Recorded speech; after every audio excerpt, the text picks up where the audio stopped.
we are. We're here. Hell yeah. Jesus fucking Christ. Okay. Oh, my headphone is still here. It's just gone. Oh. What?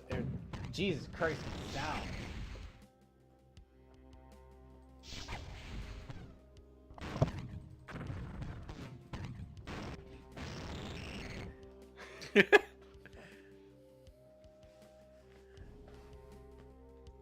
Where the fuck?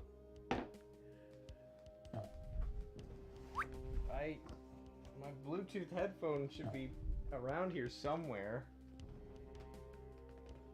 Well, that's weird.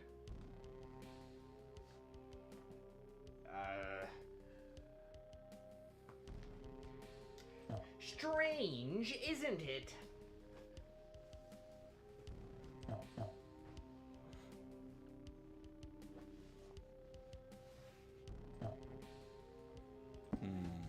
Huh. Yeah, we go with the original MIDI.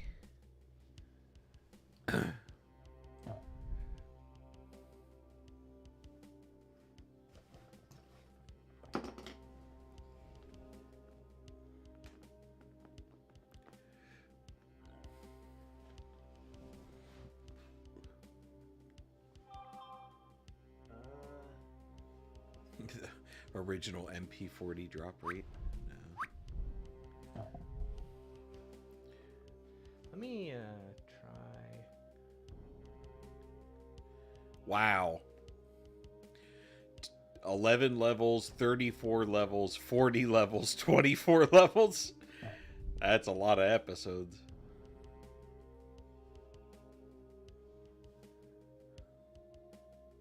How is this at?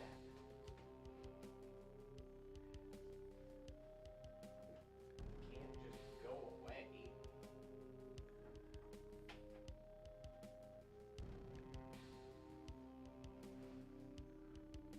I hate everything wireless and Bluetooth.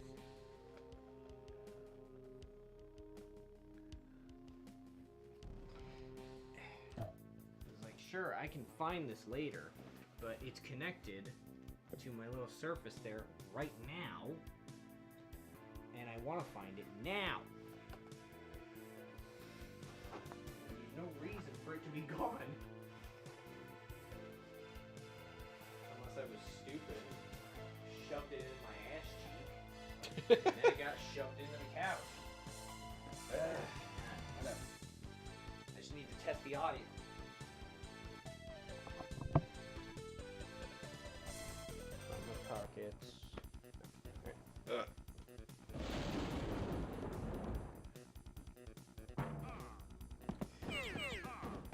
So I'll just pull out the other headphone. Test audio.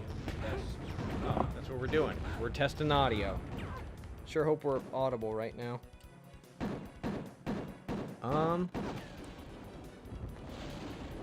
Yeah, actually, we're good. All right. All right, Ryan. Rise of the Trinidad. Yeah. Trinidad Bogadoos. What's what the fuck? What? What the fuck? What was this? Rise of the Triad. Nope, not good enough. I need more context. It's a shooter that was made by Apogee back in the day. I do like Apogee. And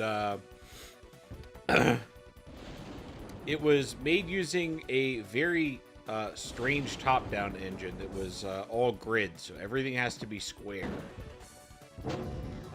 Oh. Yeah, it's very silly. Everything is very over the top in it. All the sprites were made from people who worked on the game, who dressed up as characters and did all the little animations and whatnot. Okay. Oh my god, they got bounty pads. Yeah. Hell yeah. Yeah. This game, it had a lot more verticality than Doom. You know, because of the way Doom was. I thought your name was Terra Ding Cassette for a moment. No. Terradino. Yeah, I don't know why it is that way, but it is. Why did you eat some priest porridge? It heals you. I guess that explains it. Secret.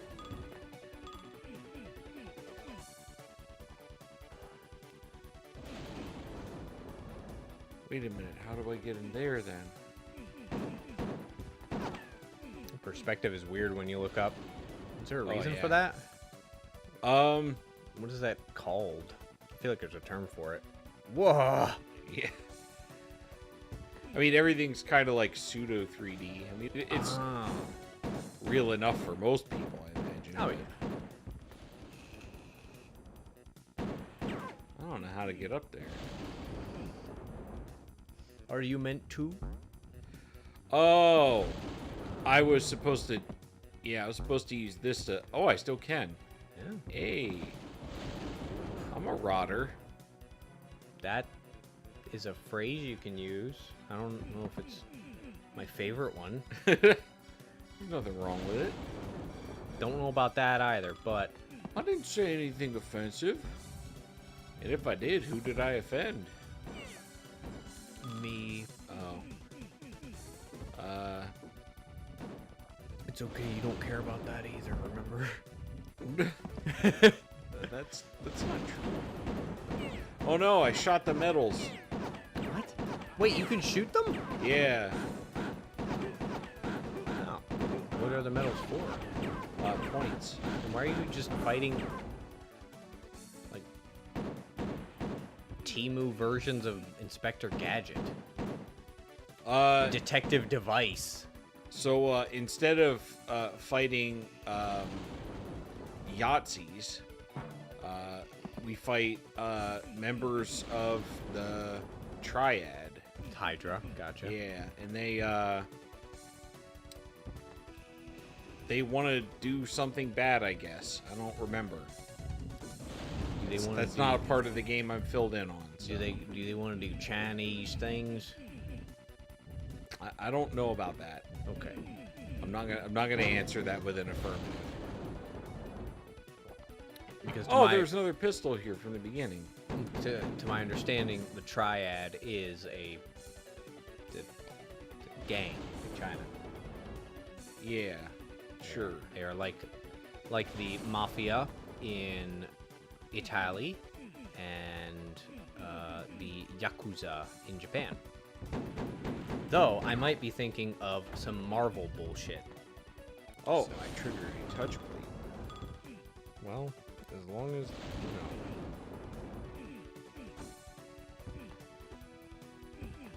But yeah, pickups can get shot, and depending what you shoot them with, sometimes you can make good things happen. So, yeah. A Triad is a Chinese transnational organized crime syndicate based in Greater China. Oh, okay. Yep, they are a real thing. And this, as it says, are the Triads still active? The Triad Association is still very much active. Smaller groups run by distant relatives of the Nam and Sim family. Believed to have underbosses, bosses, and high-ranking soldiers are believed to have 14K tattooed on them using ink mixed with blood that's been blessed by Kuang Kong. Oh, yeah. Okay. So Triad is a thing. That was very satisfying. Yeah. At least mostly. But yeah, they launched the Ludicrous edition because I guess enough people wanted some more Rise of the Triad. Were these? I don't know why, but I always, in my head, because I didn't know much about either game series, when I would think about Rise of the Triad and Shadow Warrior, they were kind of the same thing to me. Oh no. I know they are. I know they are not. Oh yeah, you could just fall off the edge of the world here and die. Did you see the color line? Yeah. That's for their color. Whoop. Impulse. Whoop. I died. What? Yeah, that's how they do death. So anyways, I get to start the level over. But you didn't even fall. Yeah, I did. You just crossed over the ledge. Shoot them! I mean, they're right. Wait a minute. Wait a minute, I'm That's my name, Oh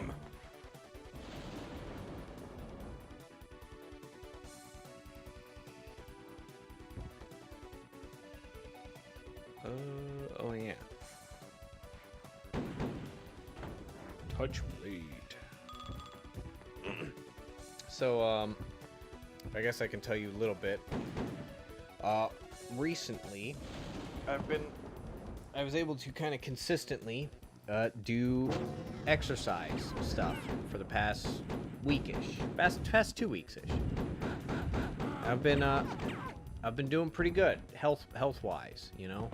That's good. I'm feeling, and I'm noticing a difference because I'm going to work and I don't feel like tired or like I'm slogging. But I also have had a project at work recently. And I told you a little bit about it, where maybe I might have been talking to Nate, where I'm, you know, basically we're trying to figure out what cars exist in our building and whose cars those are. Because you can't rely on people to update information. So this is just basically going to be another basis, another table of information. And so I spent like 2 weeks going through our garage, taking pictures of people's cars. Very suspicious behavior. But also, like, I have a clipboard. Oh, so it's fine. Yeah. And I work there, so, you know. Also, I do it at like 1:30 in the morning, so more suspicious. Yeah, more suspicious, Yeah. but still official, so you're fine. And so what I did was I spent about a week and a half taking photos, and then I put them all on a spreadsheet and basically just put down vehicle color, make, model, state plate, and license plate number. And it's like, okay, that took me like 2 days to get that all in the spreadsheet. Then I went back through the spreadsheet and highlighted all of the empty parking spots. And then I was like, okay. And then I printed out the floor plans for the parking garage. All right. And I highlighted every single spot that hasn't had a car in it. And then I spent the last week, die. That's what I did.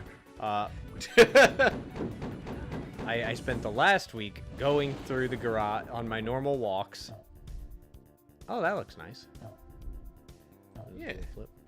I spent the last week going through the garage with both my list of vehicles and my map of the garage and the empty spots to look at. And I would basically just check those spots to see if a car shows up in them.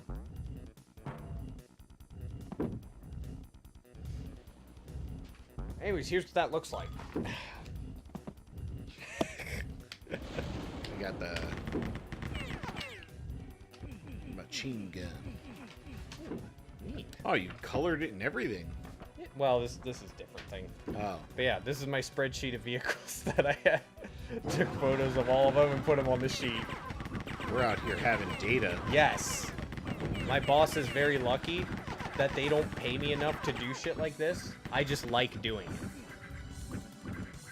it.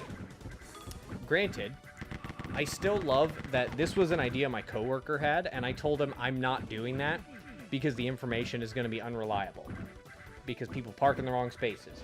People park in spaces that they say they own, but they don't show us any evidence. They park in spaces that they're renting, but they don't show any evidence that they're renting. Guests park in spaces. Guests park in the wrong spaces. People get rentals.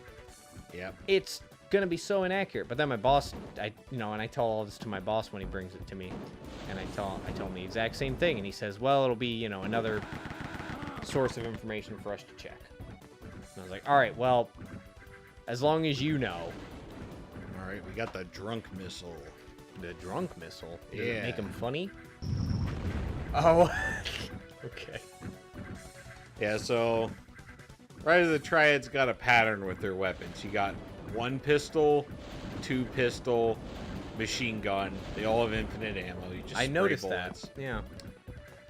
Then you get your fourth weapon, which is some form of missile launcher, and you can only carry one at a time, and they're all pretty great.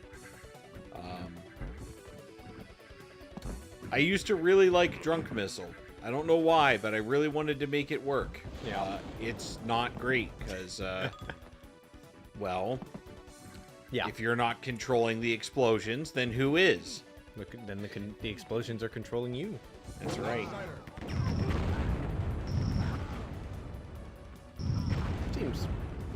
Seems all right for some circumstances.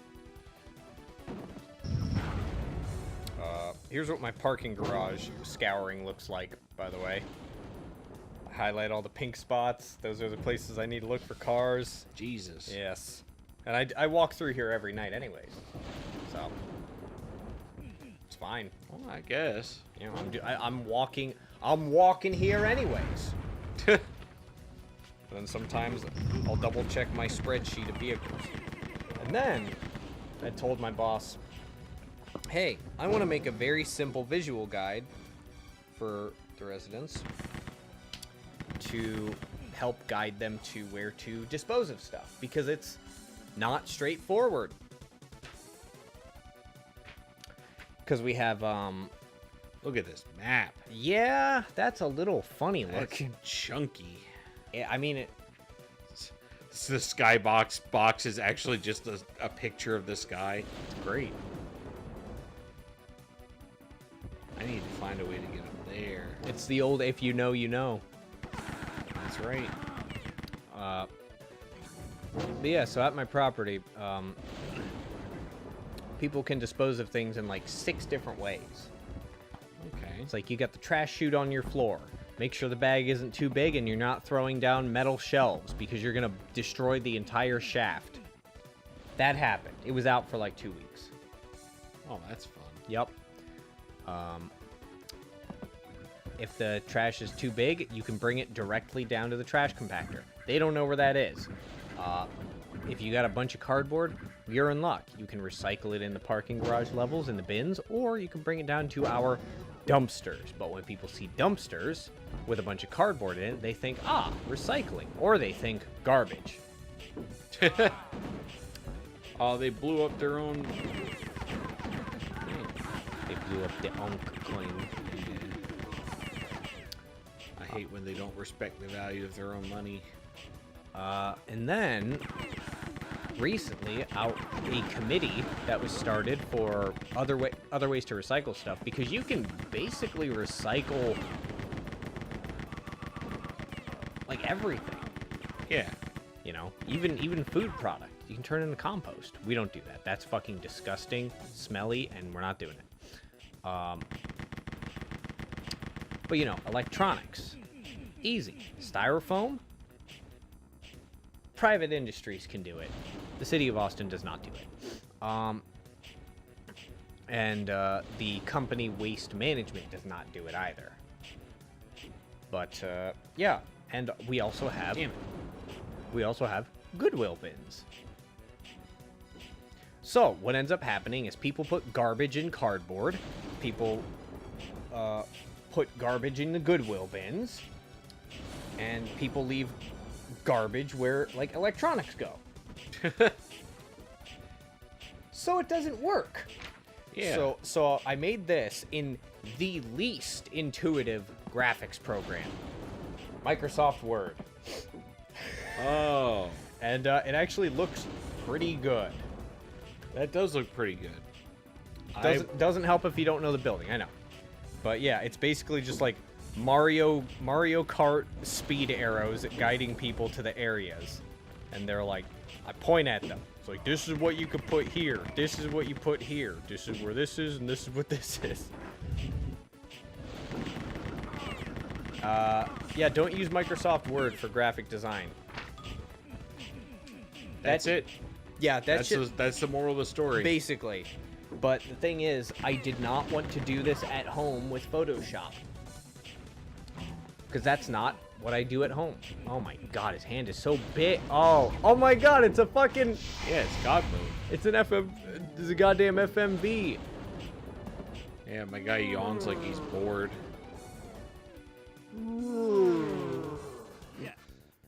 8 out of 24 secret walls. Fuck yourself. I did notice that Donald Trump is in this game. What? No. It's the guy you're playing, I'm pretty sure. Oh, yeah. He's got the hair. He's got the big fucking chin.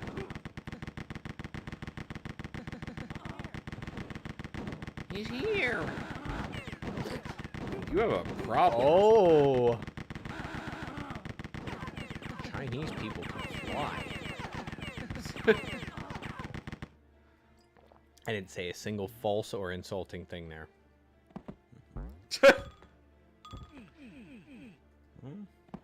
Yeah, I guess. I'm spotless. But yeah, that's what I've spent the last 2 weeks doing at work. When I was finished, I was debating telling my boss, I'm never doing anything like this again unless you guys feel like making me unless the board decides to approve a higher position for me to be paid more, because I should not be doing this stuff. It's true. Ow, who? Fucker. I love how they just look like mall security. I like how this just is going. Yeah. This feels like a fucking Kingsfield secret. I mean, that's what it felt like when we found Seath's fountain. Oh, I got the heat seeker. We the slurp. I remember we opened up a secret. Jesus. We opened up a secret wall in Kingsfield, and it was just a massively long hallway. And it just took us to... Oh, right. The heat seeker goes towards torches. Yeah. Because this game was made by people who were more creative than the technology at the time could handle. Also, fuck getting on these discs, man. I hate that shit. I was also just thinking this game was made by people who have a sense of humor. It's like, look, it's a heat-seeking missile. Ah, great. It'll go after people. It goes immediately toward the fire, and it's like, you know what? That tracks. Yeah. Yeah, it does. It does track. Yeah. Can I... Fucking bedazzled gems. Yeah, I got both. Okay. So that's what I've been up to. Oh, all right. You've been a busybody. Yes. Oh my! I wasn't ready to be flying.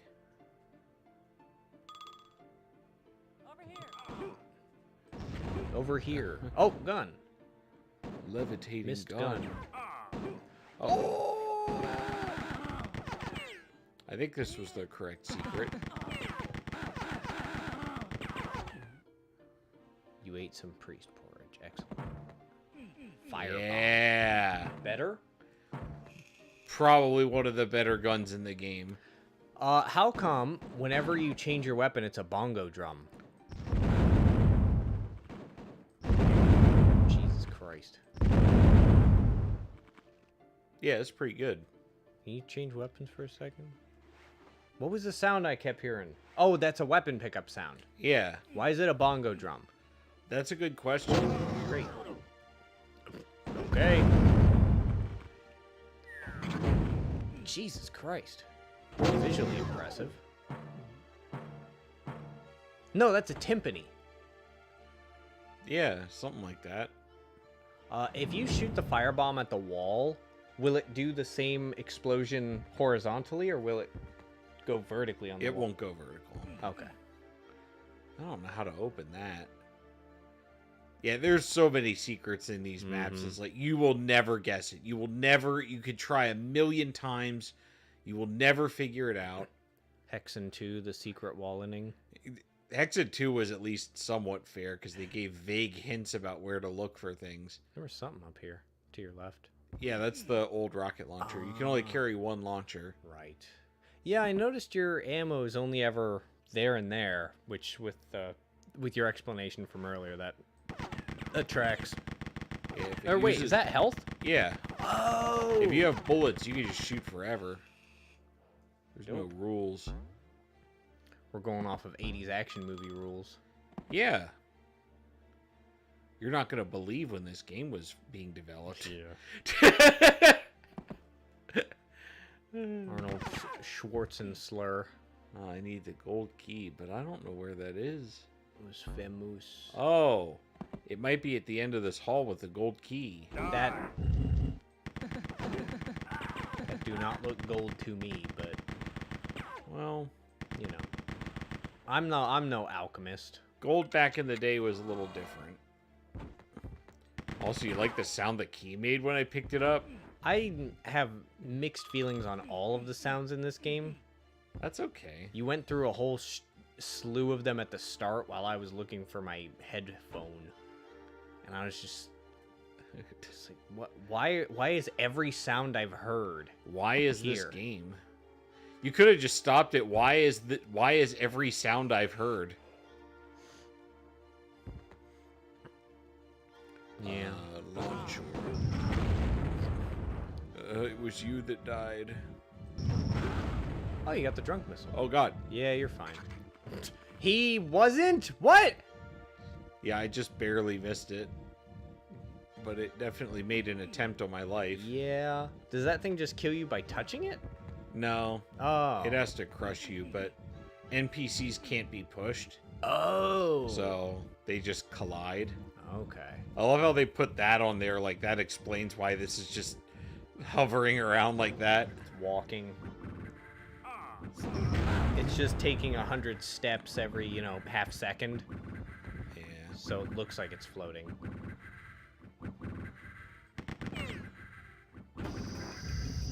Oh, poison What the gas.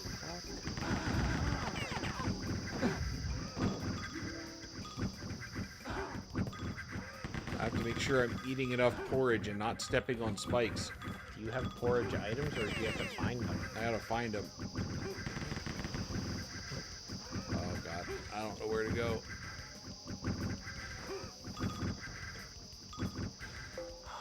Ah, the gas mask. Okay. Alright, now we're fine. It's not real. I like how it's not, let's find the switch to turn the poison gas off. It's put on the poison gas mask, and now it's just not an issue. Oh, there's one right here, too. Oh, wait, is that actually how it works? Yeah. Oh. Yeah, if you have the gas mask on when there's poison gas, it just makes the gas go away. It's That's just not there. Wild. Huh. Alright, so picking this up when there is no poison gas seems more like a hindrance. I mean, the next time poison gas shows up, it's gonna be funny.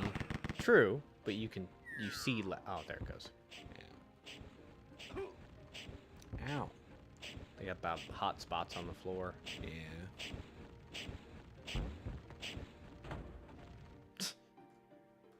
There, I turned off the fire shooter. This is like Final Fantasy music. I can hear that. Yeah.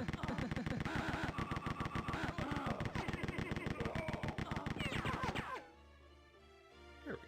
It is!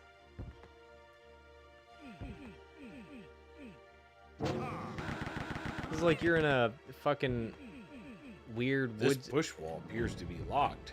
You're in a woods area or something.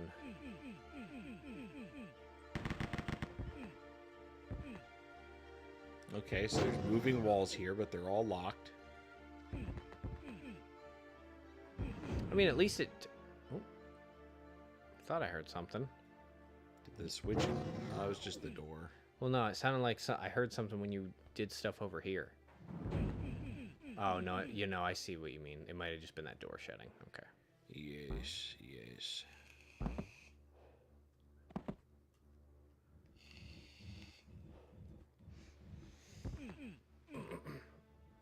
Oh, good. The Slidey McCrusher.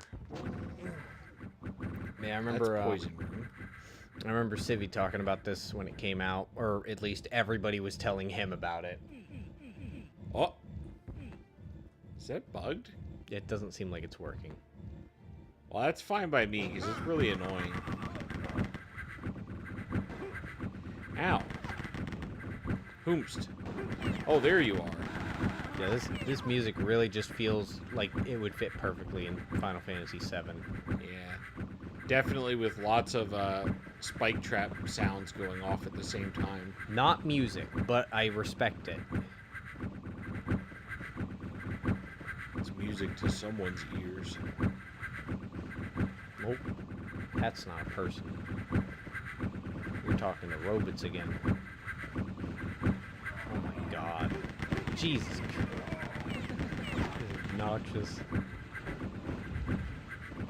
Did I turn off some of the traps? Or did you turn on the fire? No, that was already on. Oh. It's well, you had. Ah! Yeah. I was like, it's okay. It was not okay, actually. No, it was okay for like half a second, then as it goes in platforming in games that aren't about platforming, you overextended. It's fair enough. Alright, that's the elevator door.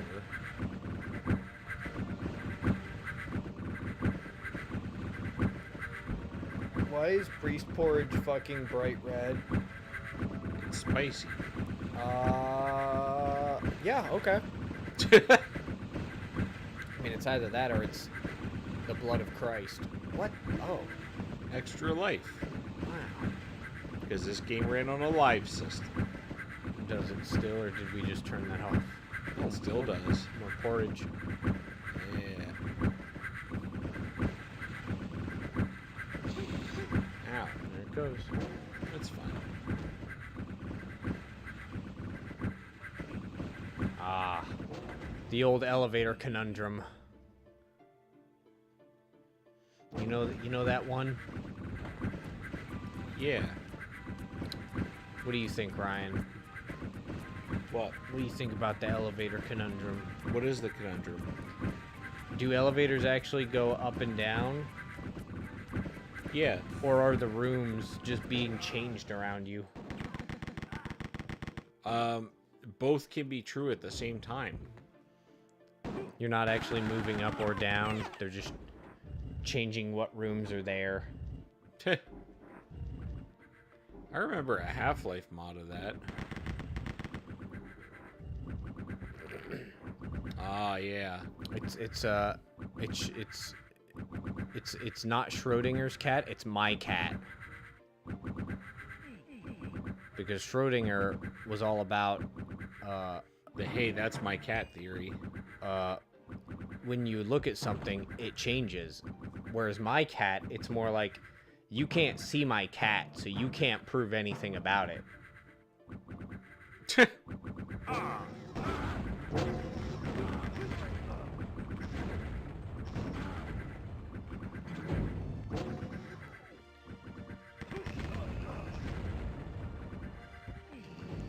Oh, I need the iron key. Oh, I finally finished my the last book that fantasy man released. I think it actually came out this year, called Edge of the Woods. Again, it was another fucking departure of it's like, you know, I read my Arcane Ascension books, Yeah. and it was Magic School. Enormously way too much workshopping about the magic in his setting. But just so much overthought. But I respect the effort.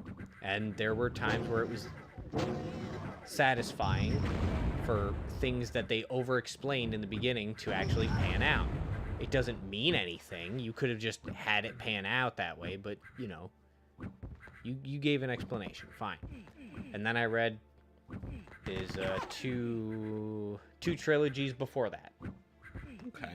You know, one was just the beginning of his OC, his bestest hero character, who hates traps and mimics and is just like, you know what? I'm just gonna cut through the door. Yeah? Is that a chest? Cut off the top of it. I don't fuck with traps. It's like, fair. You got a cave brain martial character who has some very clever tactics at times. Ooh, body armor. And then I read the trilogy after that about the 6 Sacred Swords, where he's telling a story. And it was a lot more comedic. It was entertaining. hate his humor, but he actually had some jokes that landed. So it works out. This book is another fucking series that has to do with another character I've never heard of and on a continent I've never heard of. Isn't that just all fiction? Right, but this is all in the same universe, and he has things overlapping. Oh. He has shit overlapping, but like, I need you to shoot me. Have you ever... Oh my god, can you even do it? Oh, there we Hey. go. Jesus. I need to drink from the soup so that I can get around the bowl. that was great. But That was incredible. it was. But yeah, he made another nerd character who I'm very curious about their role in the greater plot. He got me there. But, you know, again, more workshopping about how his magic works and different things he can do with it. What the fuck? Oh, you can bounce over it. Yeah. Oh, scam? That's definitely a scam. Oh, hello, brothers. Why don't you come over here? Impenetrable. Oh, right. What? The music. Yeah. I knew there was another reason I very much remembered Rise of the Triad, and it was the music. Yep. Because of Civi.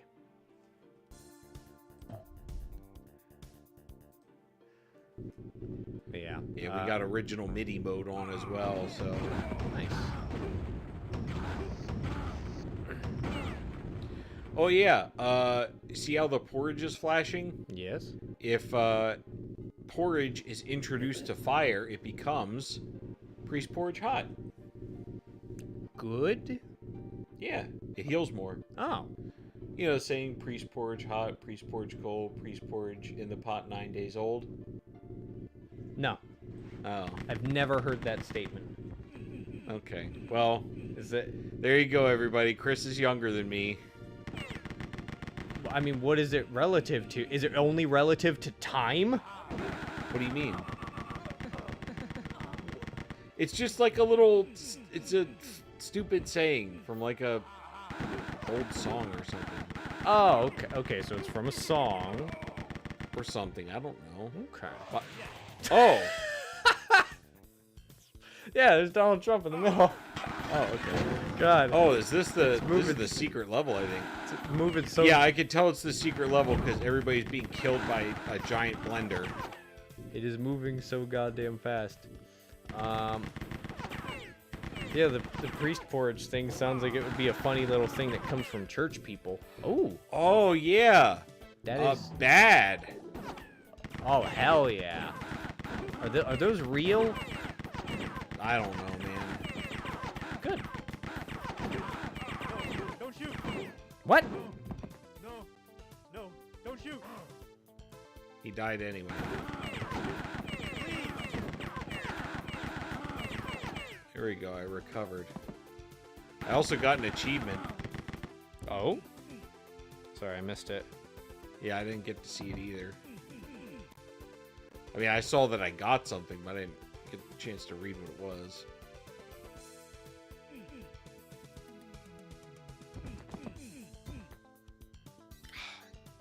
They really do got the MIDI bops in this game, though. Oh my god. Peas porridge hot or peas porridge? Peas Yeah. porridge. Huh. From 1760.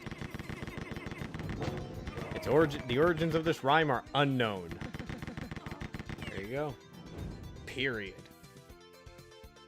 Peas pudding, Middle English. Mother Goose's Melody. Shoot him! That's like the first time where you've said like, I don't know what it's from, and it's just like you and everybody else. Yeah. All right. Yeah, no, I've never heard that before. Aha! Yeah, I like that. Ah. You filched. Flame wall. Yeah, they always have to do an alliteration. Oh. Yup. Wait, what other games did that? That we played something else that did that exact same thing. Doom. Was it Doom? I think it was Doom, yeah. I feel like it was something else. Cause didn't But anyways, the flame wall has the coolest kill people animation. That's very satisfying.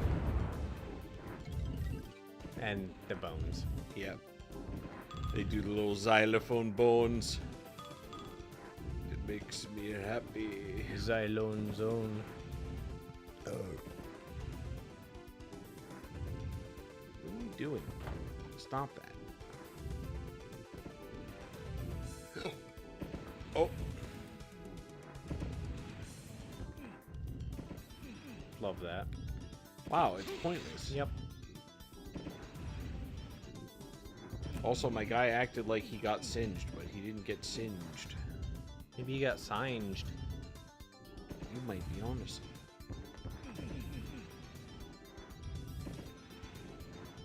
What was it? Is just the button in this room? Fuck. I mean, unless there's something you can do with the middle. Yeah, I thought about that, but like, it's not really big enough to hold anything except like a 1x1 room. Does the map reveal anything? There is an Those are elevator. coins? Wait, why are those glowing?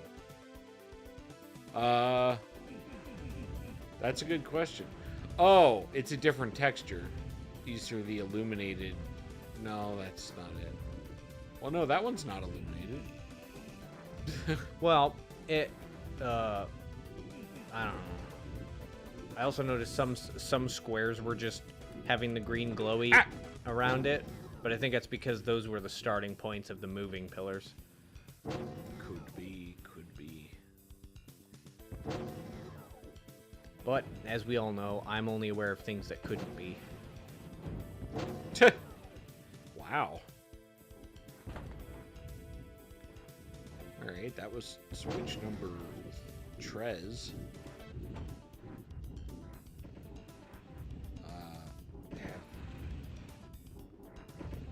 Hello? Oh. Alright, well, invincibility to moving pillars is something that I wasn't expecting to get for free, but I'll take it. Look, they remastered? I believe this is a remaster. There you go. They made it better. Yeah. They're like, that's annoying. Let's just stop that. Oh, here we go. Die.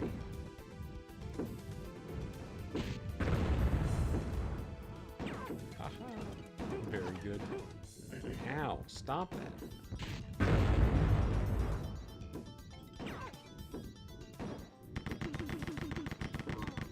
I want a more silly game.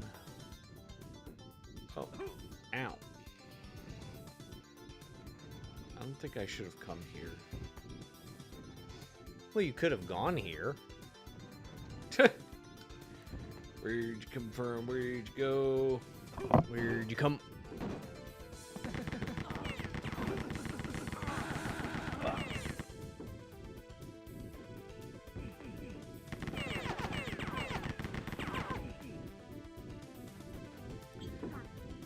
Oh, there's a guy. Go away. Ow.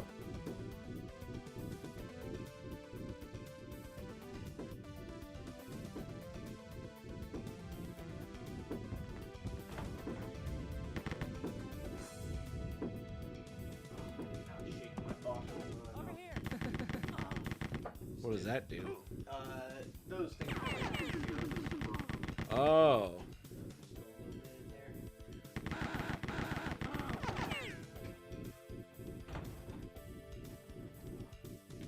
We do what we do. syrup. We do up, what we do up, bop, bop, ba do up, bop. Yeah, I don't know where the fuck that headphone went, but I will. Here he is! I'll do a deep search eventually. Ugh. Oh! That's a lot of flying. I assume. I'm not sure what that is, but we're gonna try and have it. Ugh. Oh, I can go up here for no reason. That looks like a reason. What? Leaving? Oh, yeah, I can leave. Oh! Criminals were released. Well, we put a stop to that.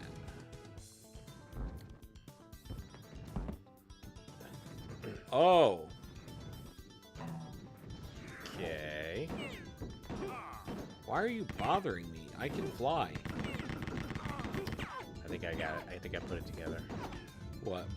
I think they're bothering you because you can fly. That's illegal. They're not allowed to do that. What if they got the SAMs from Jack Reacher?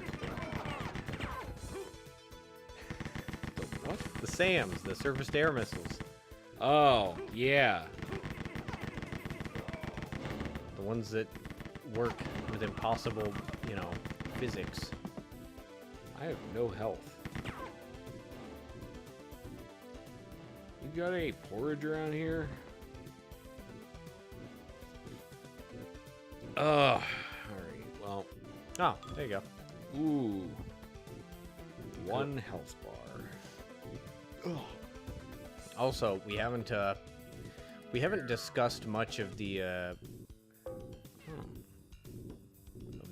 things we've watched. That's true.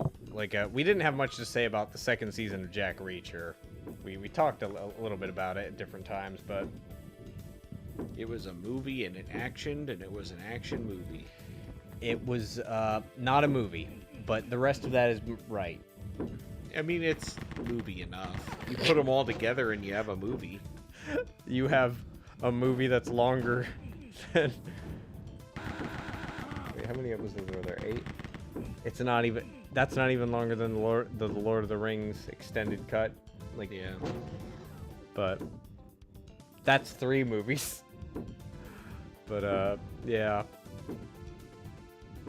Yeah, after we finished a Jack Reacher show, I was like, I got something else. We watched American Assassin. And I was like, sure, let's watch it. And that was pretty good. Yeah. It was pretty silly, too. Oh, Like that. Yeah. It was exactly what all of the correct conspiracy theorists believe about the CIA and the FBI. Yeah. If you look like you have a problem, they will literally show up and give you a gun so you can go do things. Now, Yeah. they'll do this so that they can be like, for some reason, they'll be like, yeah, that's somebody that we had our eye on, which is just always baffles me. Because it's like, you can't win that. Oh, I found the thing. I did it. Because I love when FBI or CIA, no, CIA's for outside of the country, so they wouldn't admit that. But FBI will be like, yes, this person who committed a horrible crime was one of the, like, you know, tens of thousands of people that we were aware of. And it's like, you could try just lying about that. Like, I don't think anybody's gonna follow you up on that.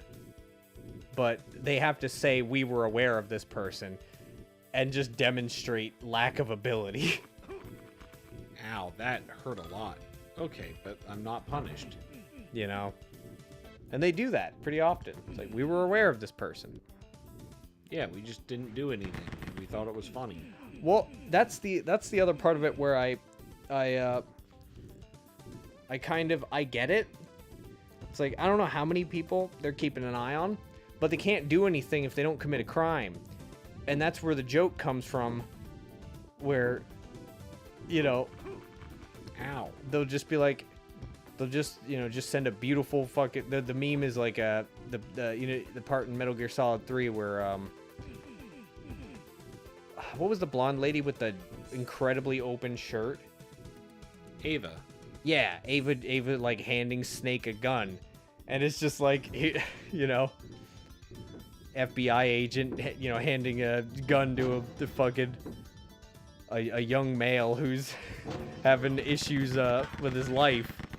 It's just like, yeah, that's what they'll do. They've actually just done entrapment before. That's real. But you gotta justify all the money and everything that goes into your organization. Yeah. And if there aren't young military-age males doing bad, then how do you justify the expense? As well, if you can't arrest people who you have, like, all of the flags are there, but they just haven't committed a crime, they're going to be like, we got to do something about this. Let's break the law. Yeah. And perform entrapment. Was there still something in that room? I think there was. Yeah. Oh! Chris is a knower. My eyes go vertical, brother. It's pretty cool, actually. Yeah. Strangers hate I wish it. my eyes went vertical. Strangers hate it. Friends also hate it. Just everyone hates it. Subscribe. But yeah, that is the conundrum where it's like they understand the psychological profiles of people to be kept an eye on, but they can't do anything until they commit a crime. So yeah, that's where the meme of entrapment and all that comes from. But yeah, that's basically American Assassin, except the main character, I actually love that he fucking goes the absolute distance. It's like, I have anger issues, so I'm gonna learn martial arts. I'm gonna shoot a gun, incredibly dangerous on a firing range. I'm gonna do the most dangerous stuff possible in New Jersey. Yeah. Which was also just a fucking joke. Maybe it was his plan all along to attract the FBI's attention by acting like he's like a deranged psychopath. Yeah, he was. But yeah, they were watching his communications with the terrorist cell, and he was learning. I guess the language would have been Syrian. I'm not sure.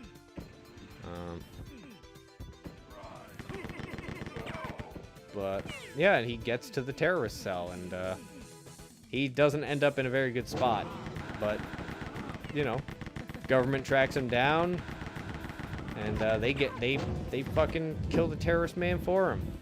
And they're like, we should put you in jail, but we're not gonna do that because you're pretty impressive. And I fucking love that lady being like, his numbers are off the charts. It's like, what numbers? Like, fucking anger juice in his brain? Yeah. Fury levels? Mental stability? This man could be in the Space Marine program if he wanted to. Yeah, like, he is incredible. Like, he's clearly suffering from fucking PTSD, and you're just like, this is great for an operative. Yeah. It's like, what the fuck? He has the mental stability of, like, a orangutan on heroin. Yes. But if he's doing a mission, it's like, he'll probably do the mission. You're not going to like how he does it, but he'll probably do it. And it's like, yes. As long as what he's doing is not on American soil, Oh, no, everything's a valid target. No, shut the hell up. That's not, no. Only the FBI can operate on American soil. We all know that's bullshit. Ugh. Oh, I love that sound. Nothing like making my ear throb with noise. It sounds like a club that exists in the building. Like, it's like we can't hear the music, but we can hear the beat. Where did you come? Oh, he was up there.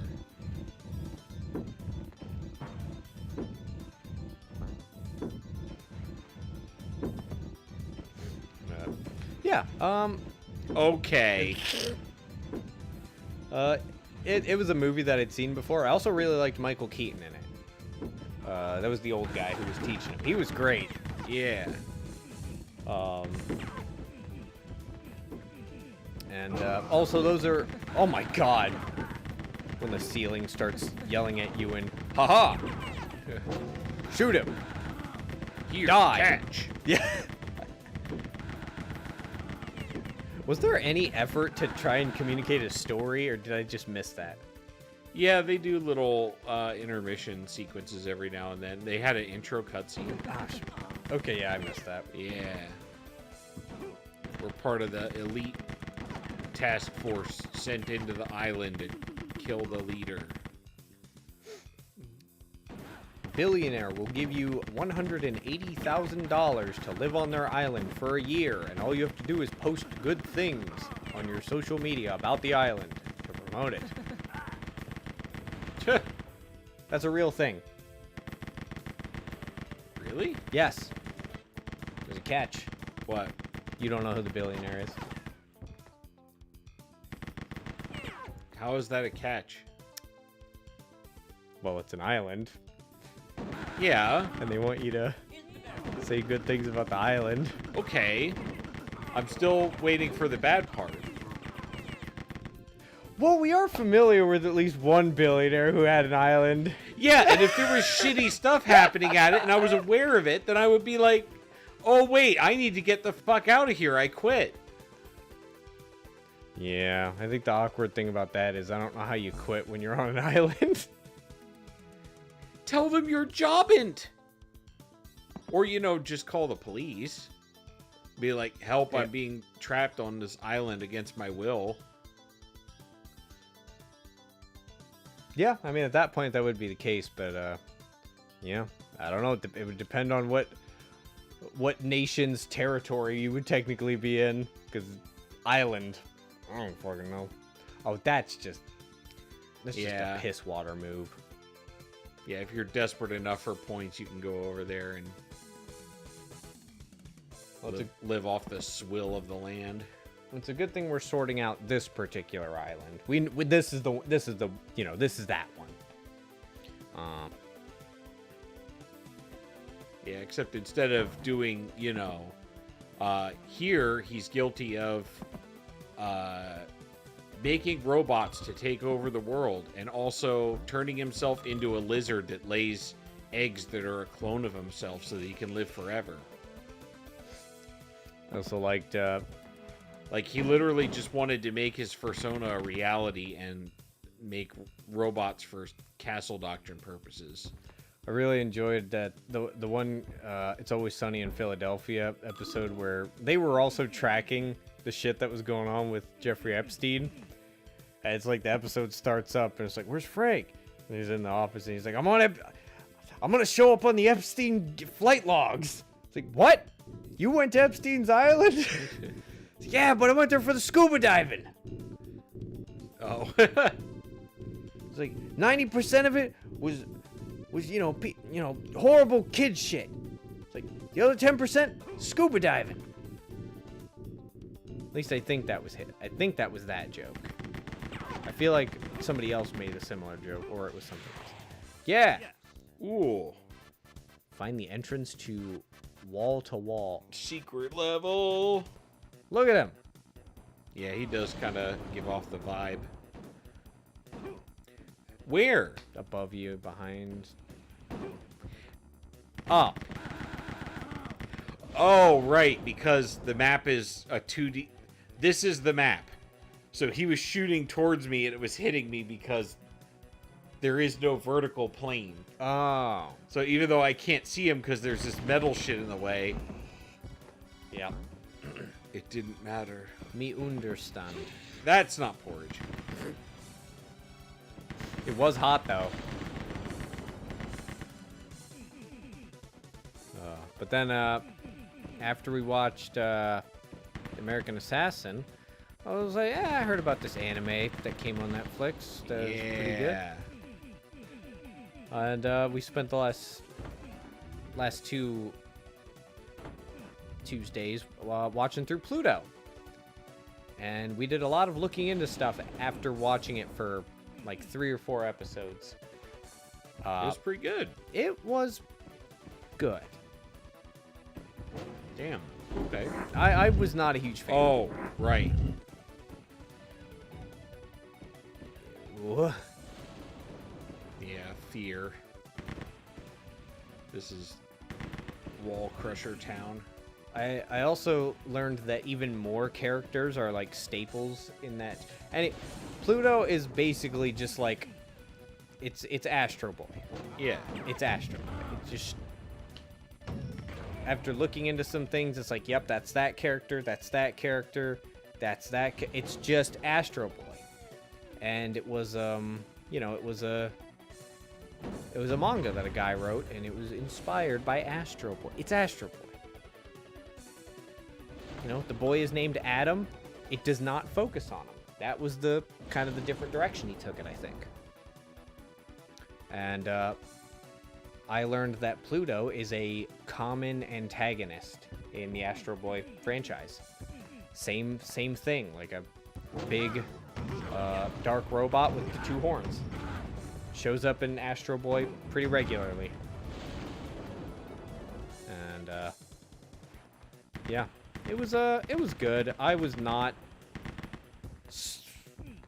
greatly impressed by it. It kind of I expressed the thought multiple times, but you know, each episode is about an hour long. Yeah. So what it ended up being was a very long, winding 7-hour build up to a Monster of the Week episode of Astro Boy, or you know, however it typically went with. Oh, that floor looked weird. Is that because the porridge was hot? No, that's where that's the pressure plate I stepped on to unlock this. Oh. Weird.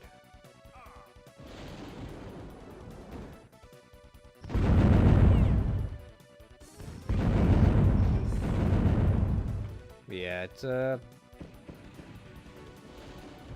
yeah, it felt a little tedious to me, but it was good, you know.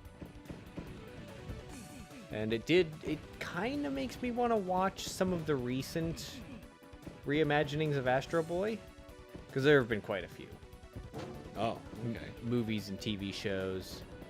There was a 50 episode run that only happened like 10 years ago, and it looks like it's animated pretty good. There's an English dubbed version where fucking Nicolas Cage is voicing Tenma. Oh, The guy with the hair. yeah. But And some people have said that he actually did a great job with it. It's pretty funny. oh yeah. Boy, what a room design. And apparently, Professor Tenma is usually the evil professor. So it's like, yeah, he sat in a lot of chairs in a room alone in Pluto. So, you know, standard met.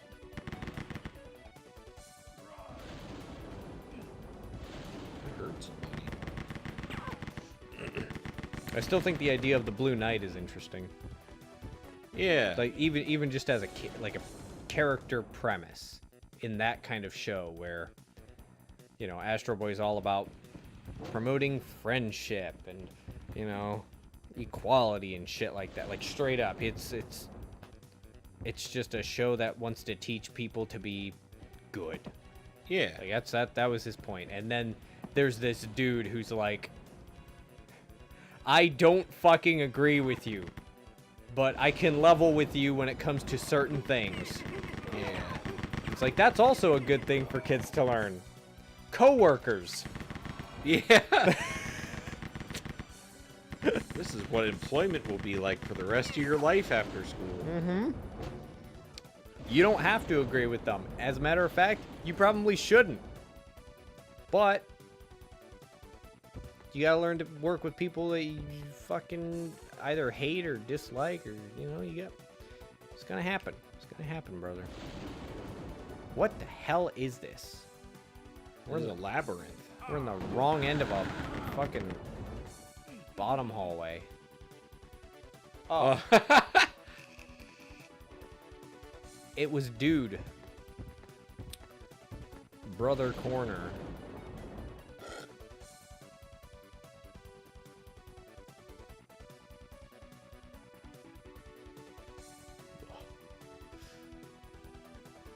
Alright, we're slowly solving...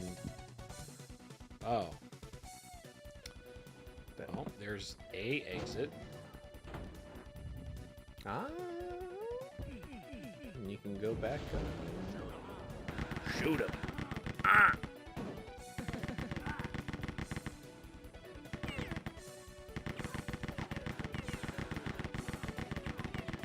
It feels like your bullets do care about where you're aiming. Yeah, but theirs don't. Oh. I see. So you wouldn't be able to do the goofy, stand in front of a platform that's 20 feet above you and shoot a rocket launcher at it? No. No, unfortunately not.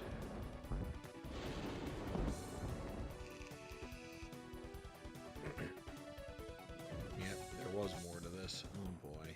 Now it's fucking Mega Man music.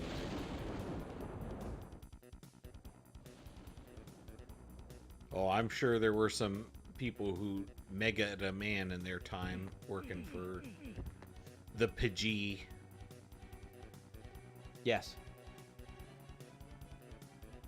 All right, I well, think that was the whole puzzle. Hmm? And this map is too big. Yeah, this is.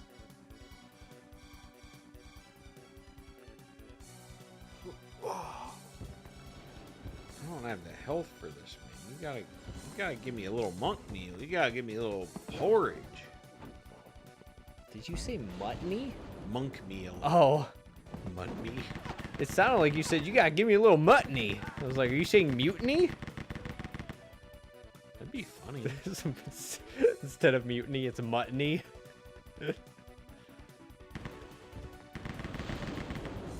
Why do you do this? So if I get a heat seeker, they don't make my seeker seek the heat. I felt like there was some kind of ritual aspect to what you were doing, and I was right. I sensed you were performing ancient rites. Yeah. Oh! I told you that I've been watching a show, New Amsterdam, on Netflix. Yeah. Written by the whitest council of, Caucasus, which I sent you. Okay. I was right. There is a region. It's not a country. Well, then you weren't right, because you said it was a country. I said there was a country or something like that. All right. I just remember there was a place where the people in the region were called Caucasians. Yeah, Europe. No. That's not what I said. At least I don't think it is. Is Iran and Turkey and Azerbaijan and Georgia... No, that's on Asia.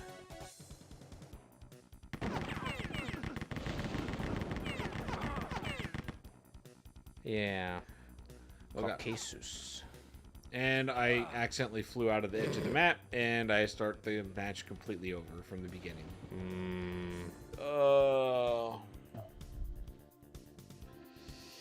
And I had no save file, so I also lose all my weapons. Jesus. Georgian tradition, the term Caucasus is derived from Caucasus, Georgian, the son of the biblical Tamar. Yeah. But, yeah, so, I've been watching New Amsterdam, and, you know what, it does its things. Yeah. You know, it's annoying.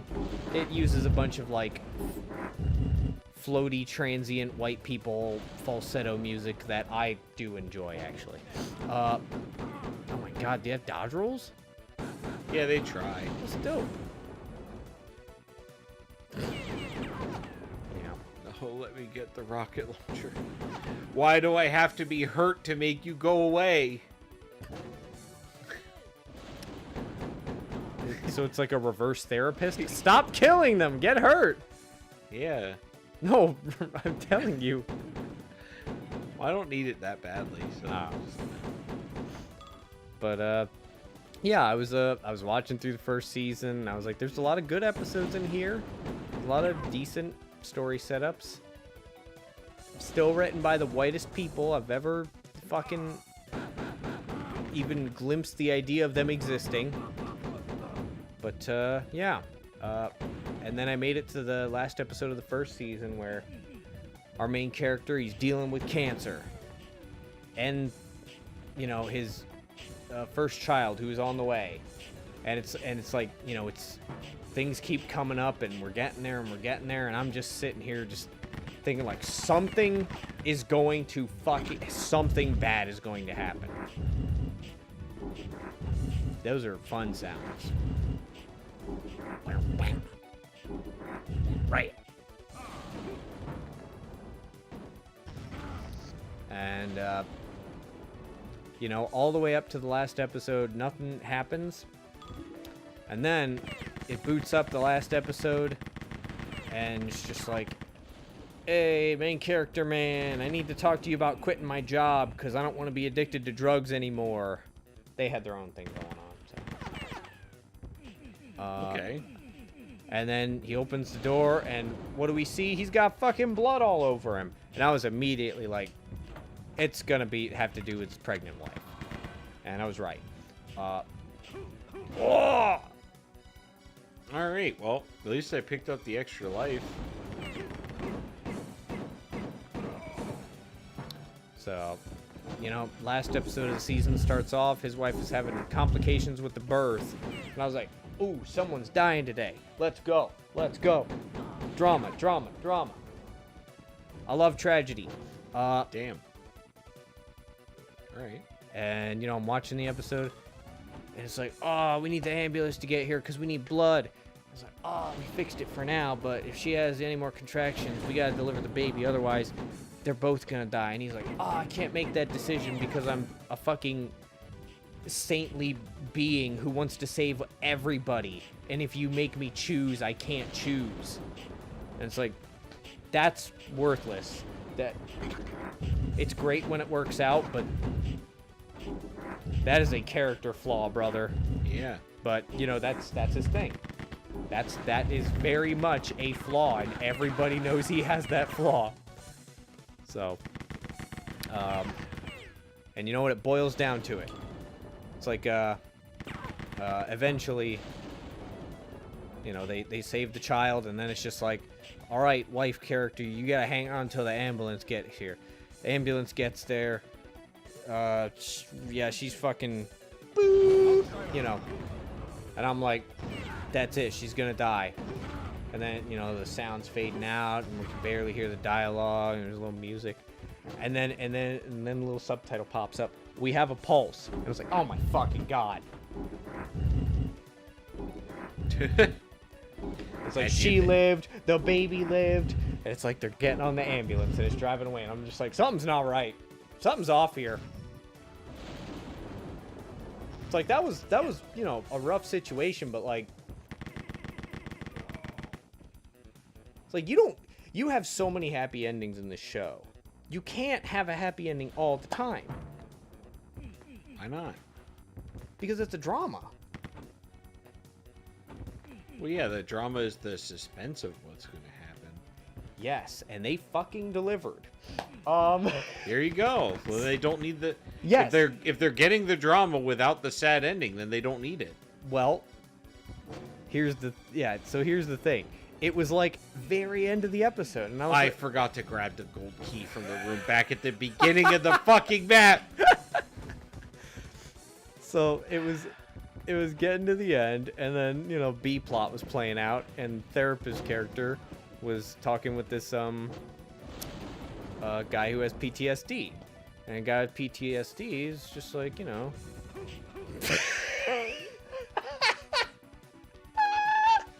All right. Wait, where'd the guy that's supposed to be here go? There's supposed to be a guy here. Whatever. Did you telefrag him, basically? You showed up where he was supposed to show up? No, you can't do that. You were there, so he couldn't exist there, so it was just like canceled.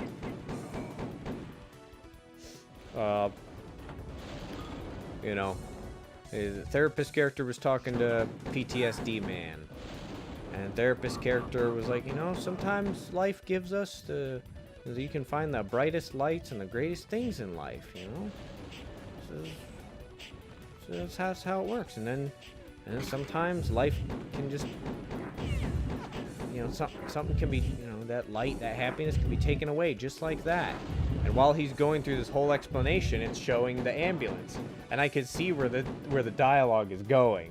Because it's like I see what he's trying to say. I'm just like, something's gonna happen, and then something happens. They're in the ambulance on the way to the hospital, and the ambulance gets fucking T-boned. Oh. Right after she just had the baby removed from her womb. And it's like, you know, we got like 4 major characters in there and a new character, an infant, and it just gets smashed from the side.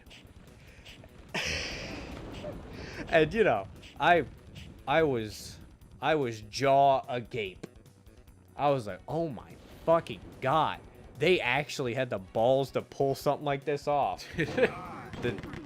One of the sappiest doctor shows I've ever seen actually did something shocking and tragic. They should have just done Lost. They could have. Yeah. They could have. That would have been less impactful. Funny. But, so then, second season starts up. And, you know, we don't know who survived. We don't know who died. But they fuck with you. They spend, like, the entire first episode fucking with you. And they're not subtle about it. They're doing the, you know, the wink where you fucking squeeze half your face and your mouth goes wide open. They're doing that. Oh. Like, that's essentially what the writers and the director are doing. And so it's like, we're gonna make you wonder who's actually dead. And after that happened, I knew exactly who was dead. Because I thought back to the first line in the show. Or, sorry, the first line in the episode. The main character wakes up 3 months later. Baby wakes him and his wife up. And she says, it's your turn. And he says, it's always my turn. And it's just like, Oh. got it. Yep. She died. And I was right. It took me until the first, like, little twist of the brain. Because, you know, he's working with a new cancer lady. Because he's like, oh, I know. Yeah, you know, you felt how you felt since oncologist doctor character has been gone. And it's like, oh, did she die? And then it goes to the part where she got her elbow fucking locked back into place after the car accident. And it's like, well, you didn't show her die. And then she shows up in the episode. And I was like, his wife's dead. His wife's dead. I got it. And I thought it was a nice touch to throw that little thing in at the first episode. They wanted to see who was a knower. Yeah. And they slowly reveal all the people who survived. Bitch. And yeah, it's still a pretty good show. It's sappy as fuck, but you know, better than like Grey's Anatomy or something. I think. Yeah.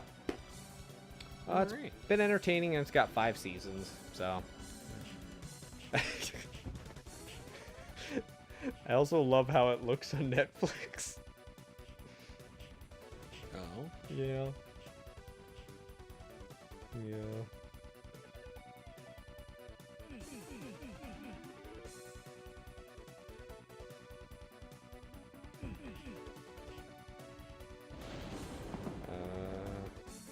Why are mobile games on the Netflix app? Oh, they're ads, right. Damn it. It's not going to show it. Oh, God damn it. I didn't realize there was a little tram system of these floating discs, so now I have to wait for them to come back. You sure missed your boomer shoots. Yeah, they are fun.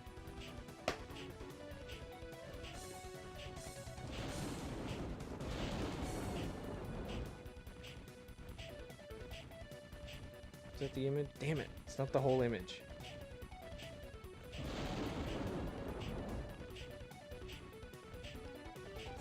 Oh, here we go.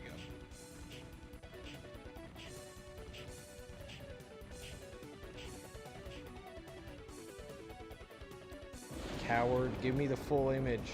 There it is. I don't know why, but every time I see this image for the poster art, and this is the main character, and he's a doctor, right? Yeah. My first thought every time I'm seeing him point off in a direction in a panic is him going, "That man's a doctor!" It's like, I don't know why. It's like, that's the perfect line. It's like, that's not what you're supposed to say or do. Oh, there's also a fly. Oh, nice.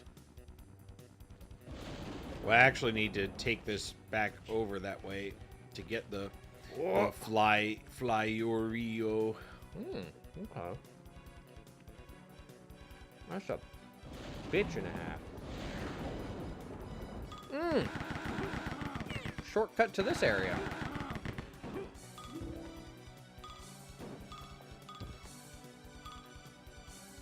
That's pretty neat.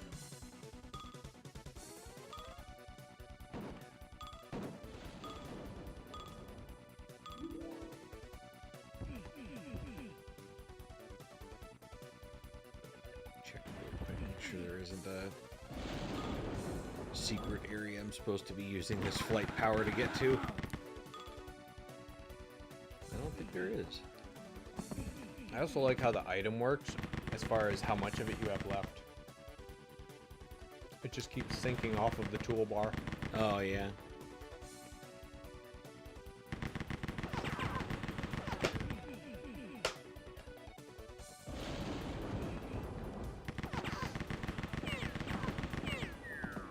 And that gives you the power down noise. I heard it, but I didn't realize that's what it was. Oh, that's the maze. Oh, is that the only place to go here? Walls in the top right. There's a Chinese dude over there. See? Oh, yeah. He's behind the wall, but I don't know why I know about him, but I do.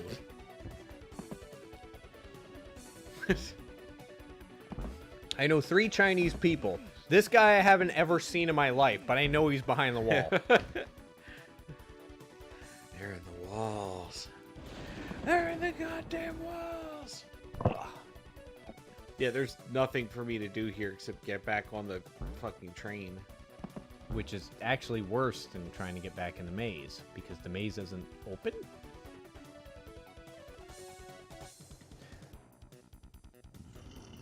Oh yeah, I have no idea what this means.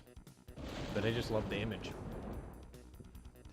His angels. Yeah. It's just a goofy drawing of a space marine. But why did she say his angels? Oh, because Imperial Guardsmen are always depicted as being, like, completely in awe when they actually see a space marine for the first time. Ah. So, Okay. he's such a divine specimen that they don't know how to react. Ow! How can I be so bad at timing? This is like the easiest thing to dodge. That's the stuff that we always have the most trouble dodging.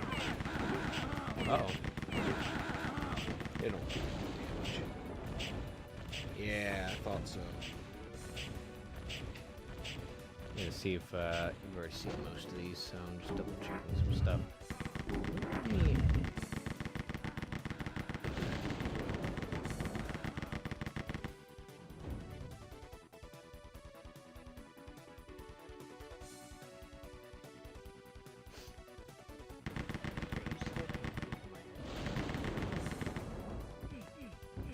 Why is my red update icon red?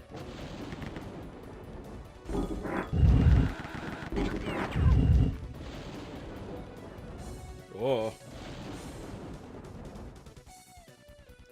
Can I have a monkeyed meal? Oh, yeah. I love that key noise. That's what I need to hear when I pick up my carcass. Oh. Is this forever? No, it's not forever. Why? Why is he on? He's bored. Okay. Look how easy it makes the game.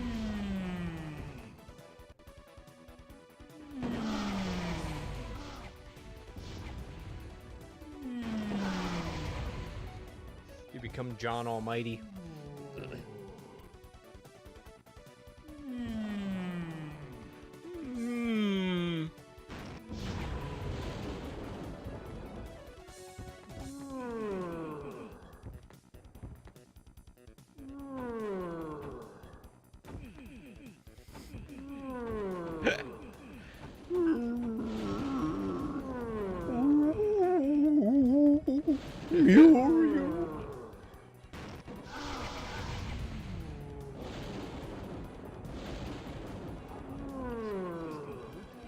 Oh god. Oh god. Oh no, I disconnected Bluetooth, which turned off my fucking...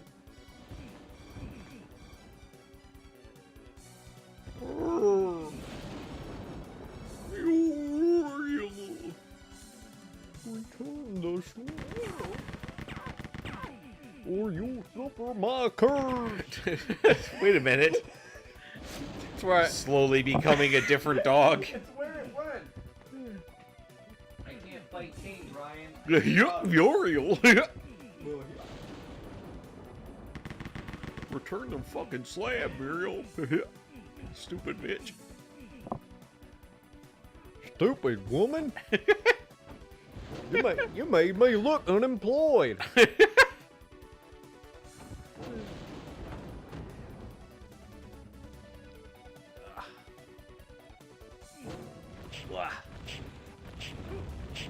Amazing.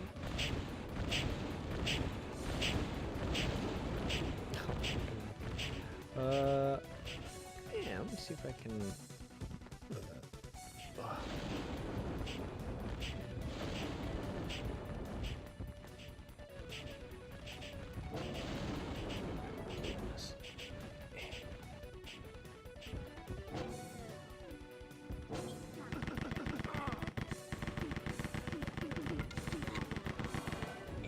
Oh, well, I got the silver key already.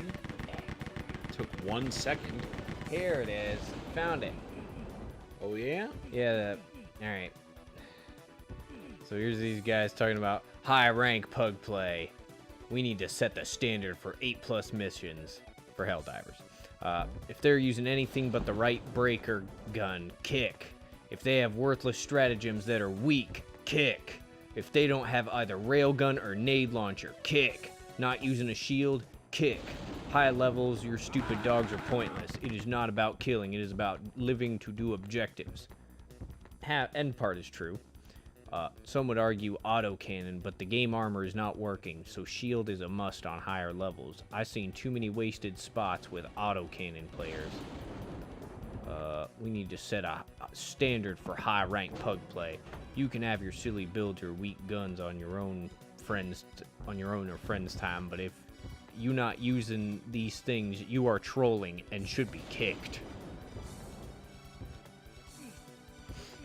I mean, this person is probably like 14, so like I don't feel like shitting on them too much, but like at the same time, like it's also his right to just have that opinion and do that when he's playing. That's You're free to just join someone else. There's over 500,000 people playing concurrently, literally around the clock every day, 24/7. So Yep. like if he wants to have his little gremlin hole of like sweaty 10-year-olds, that's fine. Like he's underage too. It's not a problem. The 14-year-olds goblin hole of 10-year-olds. Yeah. Oh no. But oh, I didn't find an iron key. I found a silver key, and then I found another silver key, because it's possible to get in here without actually having the key. So they put a key in here in case you get lost. Well, that's great. But yeah, my thoughts on it are, it's a PvE game. Yeah, also, like, it doesn't take that long to completely max out your character, and then you're just sitting there bored. So, if you don't try new stuff every now and then, like... Yeah. And I think, yeah,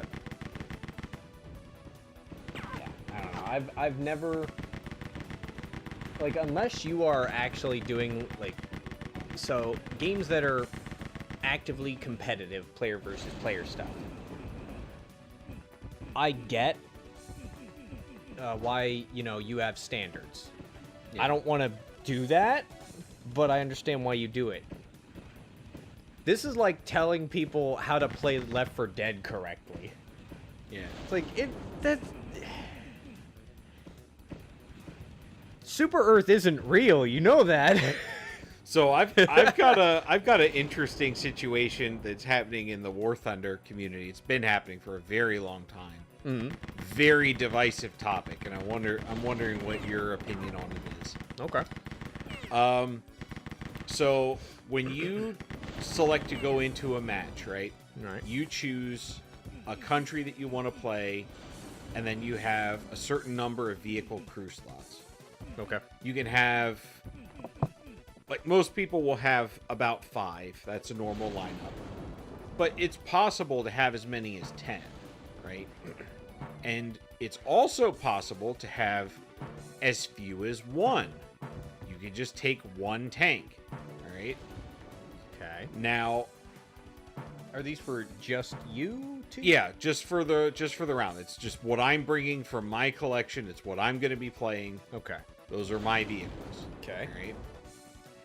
Now, if I have any vehicles that I could still technically, like, if I play 1 tank and I die, and I have enough points that I could spawn in another one of my tanks in my lineup, and instead I choose, I don't want to play the match anymore, I'm just going to leave.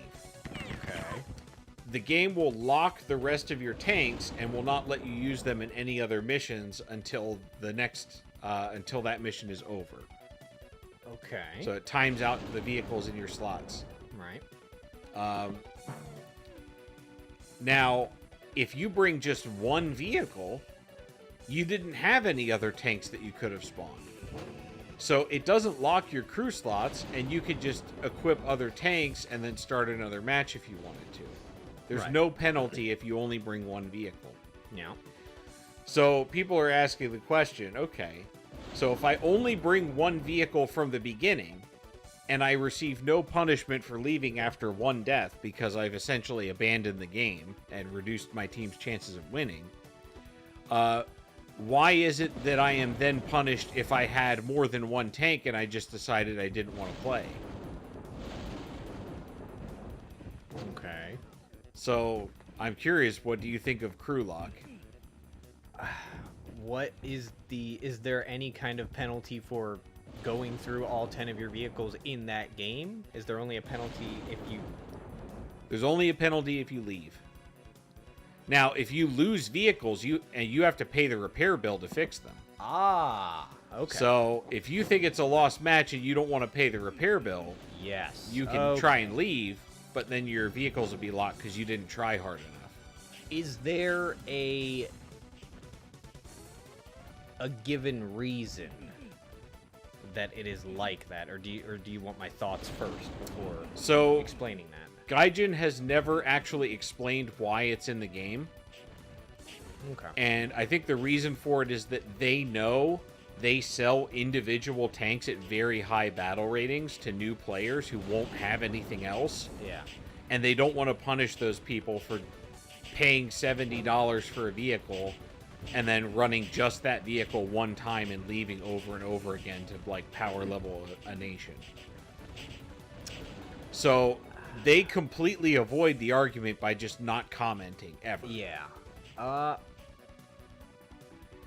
right. So But clearly the premise is, if you have more vehicles and you could be more content for the people in that match, you should be being more content. So, knee-jerk reaction is not the helpful one at all. Is it's a game. I don't care. Yeah. But as somebody who is invested in the game, I don't know. I think at a base, I don't really like the idea of it. But if it's, you know, the method of punishing people who quit a game halfway through, you know, that like they do in certain fighting games online. Yeah. It'll be like, you disconnected, you lose. It could be, oh, that definitely does something. It could be like that, which I understand, but my counter to that is, I'm a fucking adult, and I don't necessarily have as much time as you might think. Granted, I don't know how long a round takes. One could argue, see that lack of symmetry there? Oh. Chris might be a knower. Also, I think you're inside. Yeah, you're Touch plate. Yeah, you're inside now. Oh, there's a bunch in here. What the fuck?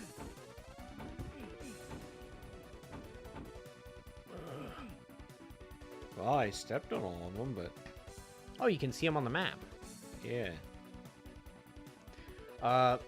One could argue that if you presumably don't have the time to enjoy the game thoroughly enough to go into a game where it's like it's either in the middle or it's losing, to try and put in the effort to fight back, you know, because you want to enjoy the game.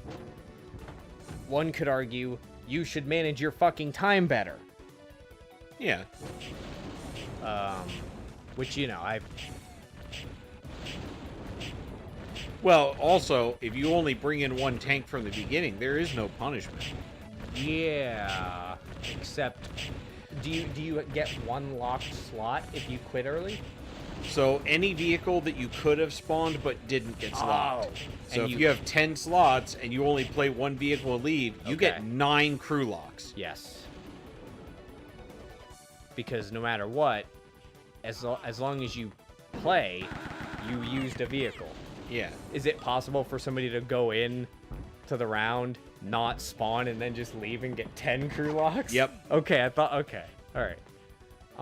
Why is this here? Look at the map. Yeah. Oh, around? Like a U? No. That would be impressive. Oh my god, I would hate that. I don't think it's... That would be the worst. If you can get on the other side of it. But, yeah.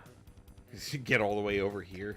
No, I don't even need to because the trolley comes that way, so... Yeah, I'm not sure. I personally fucking hate it. It is going to end up being one of those situations where, one of those things where I can understand the reasoning behind it. It's like, we want there to be some kind of downside for doing something that we would rather our players not do. It's like, the logic, I get it. Whether it's appropriate? What? Who's shooting? Whoa! What? When? Because you hit all them buttons. Oh, you opened the maze. I think.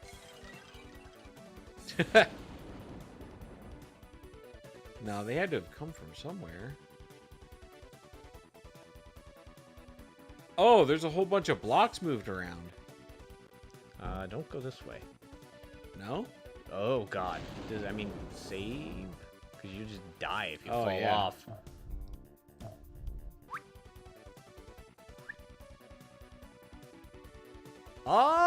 Ah! Iron key. That was intended all this time. Jesus. Yeah, I, So here's why I dislike it. yeah. First of all, anyone who just has one vehicle gets no punishment ever, right? So the problem isn't just people spawning in with one vehicle and leaving, because that's actively supported. There's no punishment for it. You could do it if you want. The punishment is strictly for people who've already completed all the tanks in that area, and they just want you to play more, right? They want you to be more content for that match. Okay. So... Ooh. What the... It broke! Oh! Oh, it was God mode. That's okay. Was it? I thought that was... Oh, yeah, the red one's... No, that's an extra life. 3 lives. Oh, 3 lives in shit. God mode. I can reload my game. Wow. That was filthy. Chris was a knower. Sorry, you were... But yeah, so, like, it's not that people are playing it once and then leaving. That was never an issue. Gaijin doesn't care, and there's so many people doing that latter case where they just buy, like, one really nice premium tank from a line and then just run that so that they can power level a particular tech tree. Which, sure, whatever. Do whatever you want. But, so clearly the objective is I want you to be content for my games even after you've already unlocked everything. Because I want you to stick around and play till the end. Right? Yeah. So... I'm going to save here. Yeah.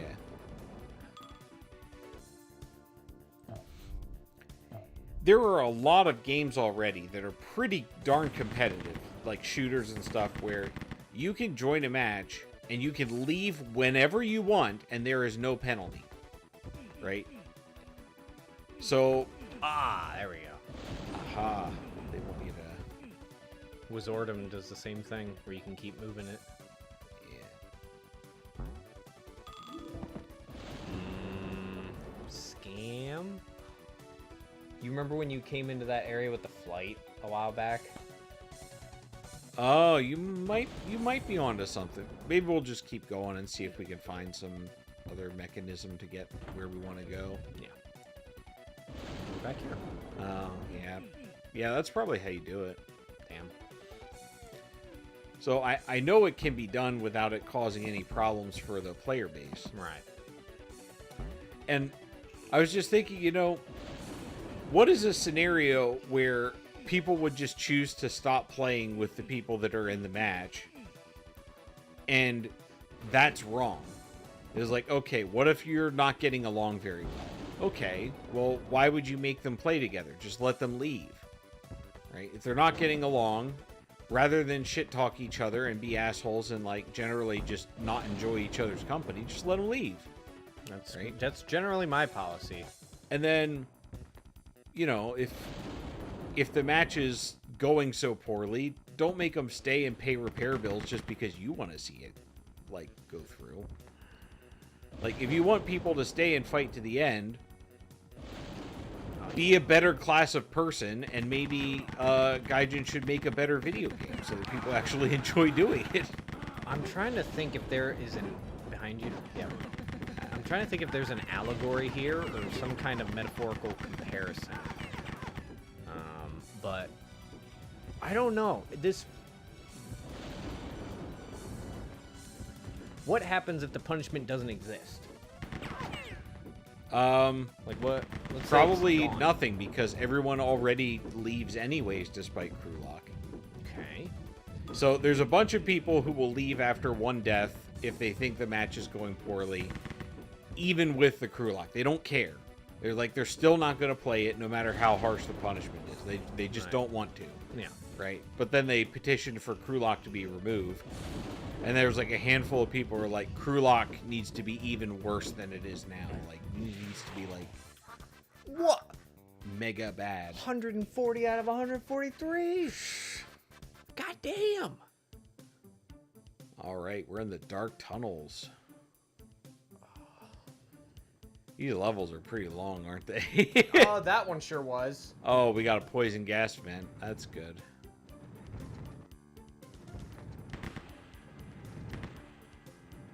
Oh, we can make the room dark. How are repair costs? Are they difficult? Like, I don't understand how that's done. I assume it's in-game currency. Well, so, yeah, it's in-game currency, and, you know, it depends... How expensive it is depends on what tier you're playing. You know, the highest tier matches have the most expensive repair costs, so obviously that's going to be a consideration. If you're playing a top tier, you don't want to pay a bunch of money, you know, to fix it. Is the crew lock consistent on all tiers? Yeah, it works the same way everywhere. Okay, that's interesting. But yeah, it's it can be very expensive if you're not very good at the game. If you're very good at the game and you buy your premium account and you have all types of like premium vehicles and stuff, you're probably going to make so much money you'll never care. Okay.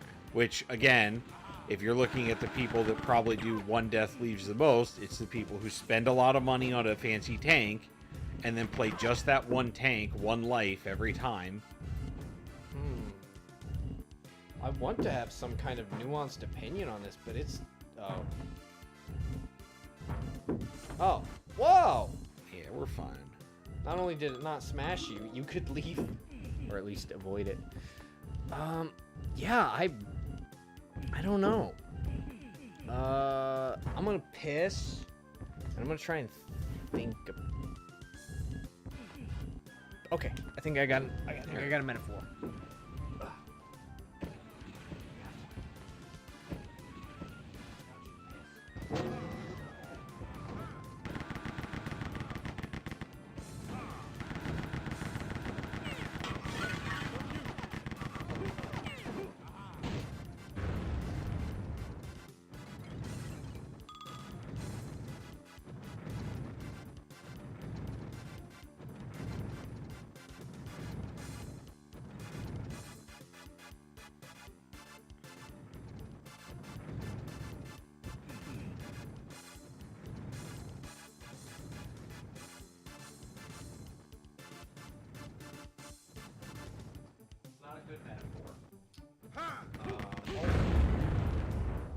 Can players be kicked in that game?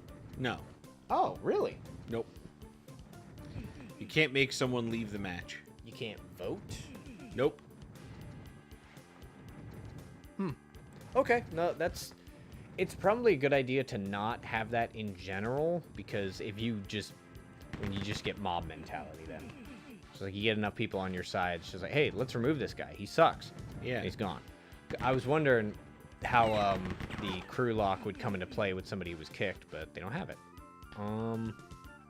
So, not a very good comparison, because it is not PvP.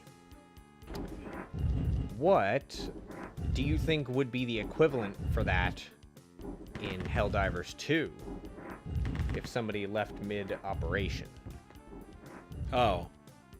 Well, I guess an equivalent would be... Just like locking stratagem slots? Yeah, like they can't use... Because it's not even... It doesn't even lock the tank that you played. Right. Because you can't respawn it. It locks every other thing. So it would be like... You leave and go back to your ship, and you can't change any of your equipment. You could just go into a new match with the equipment that you already have. Oh, okay. I think I misunderstood the crew lock thing then. Yeah, it locks any vehicle you could have spawned but didn't. So that no matter what the next match you go into, you're going into it with those ones? No, you're going into it with the one tank that you did spawn. Oh, and you can't put any others in. Right, because you can't change any of your crews. They all have to use the vehicle that they're locked to. But you can't bring those vehicles in either. So not only can you can't spawn them, but you can't change what vehicles they use.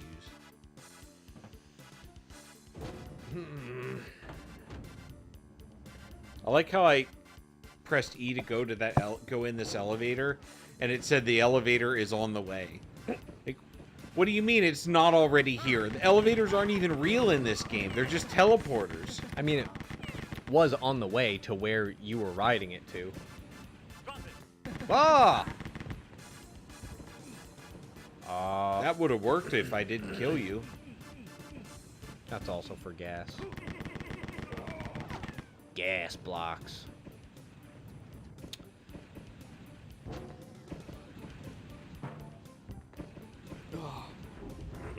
Whoa! Oh, Diagonal movement. yeah. That was fucking weird.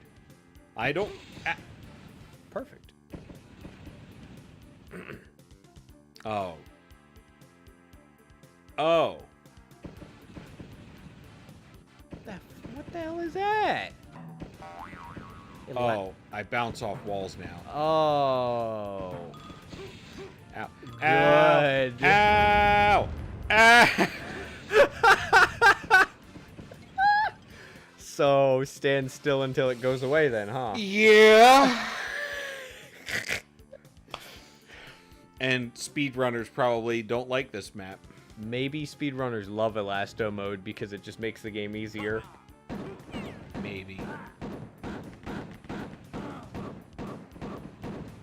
I don't know how I would feel about crew lock. Because I'd like to try and imagine an equivalent, but I don't even like PvP games anymore. Yeah.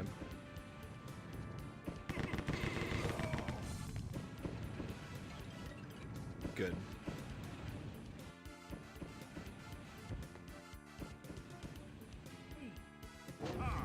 Yeah. I just feel like everyone has to know that leaving a game early is something that's been around for like a bajillion years.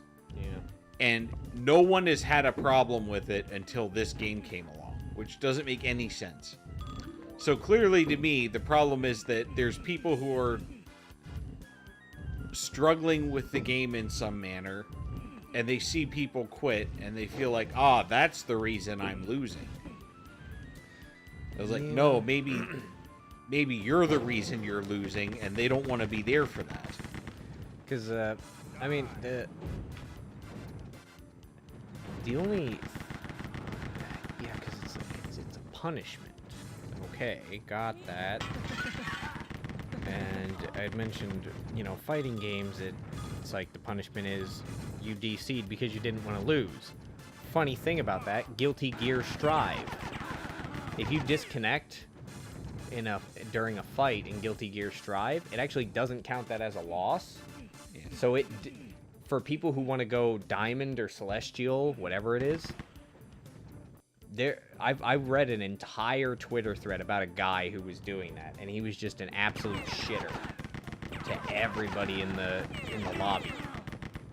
And he just straight up told them that he's gonna keep doing it until he hits Celestial, and he did eventually. Yeah, but I mean, this doesn't even prevent you from Yeah. losing. You still Yeah. lose. Yeah. And you still played the game, too. I mean, you played the game as much as anyone else is obligated to. Everyone in the match can spawn just one tank and leave. That's fine. It's not against the rules. It's so and the goal of it is it's negative reinforcement. It's trying to get you to use more vehicles is the idea. Yeah. Because if you at least play until you don't have any more spawn points, you can't afford to put another tank out on the field, then you can leave and you can immediately start another match with all your vehicles. There's no penalty.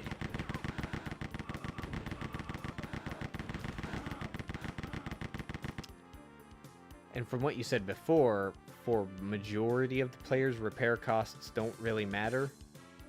Yeah, well, especially the repair costs matter the least for the people who already play the most, probably have already have the most experience, and also are the ones most likely to have the premium vehicles that are doing the one spawn and then leave. Yeah. So the people that give the least fucks about it and are going to leave anyways, despite the fact that the crew lock's there, are going to be the people who naturally would give the least fucks about the punishment. It feels like misdirected negative reinforcement. Yeah. because if the goal is we want you to put all your vehicles out there to, you know, Try to win. yeah.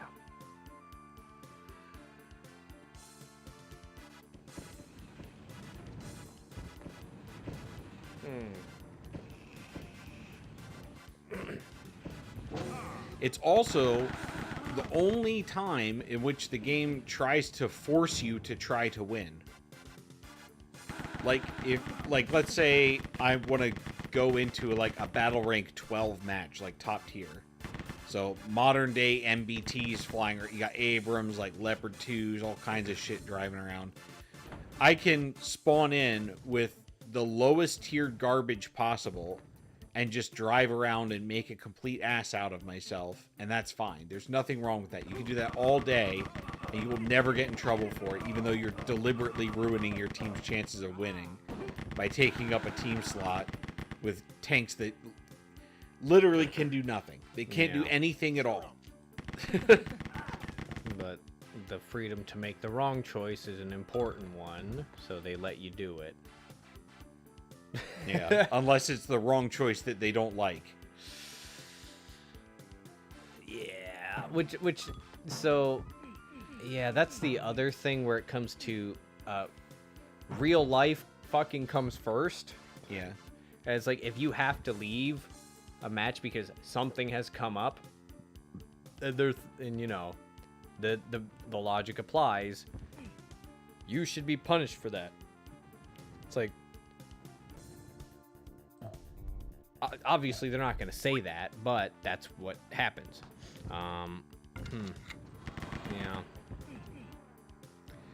Yeah, it just doesn't sound like it's working. Yeah. Like, to me, I think what Gaijin was going for is that they want you to play out all your vehicles, because even if you're losing, that means players can get more kills off of you, so they can have bigger games, and it feels better to have a big game, right? So they're not concerned with the fact that they're putting you in an unwinnable situation. That's whatever. They don't. It's not an issue. They're trying to avoid an entire team just quitting when it's right at the end, Or at the first sign that the game's going to snowball. like in a fucking. Mike, I still could not believe certain league games where it's like we are 10 minutes in and people are like, surrender. It's like, I mean, it can definitely get bad enough that your chances of winning are 0. I get that, but like, I get that logic. I do not believe 0 for a fucking second. Oh, I do. Because that's like, you would literally have to have every single player on a team go into a vegetative state for it to be 0 in my mind. But same thing for like a 100% for a win. It's like those are just not realistic numbers for me when it comes to certain things. But I get what you mean. Yeah. It's very easy to see which way the wind is blowing. I get that.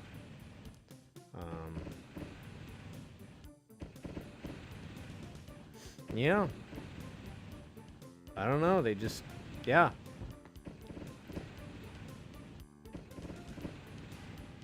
Yeah, I think they would probably be better off just not having it at all.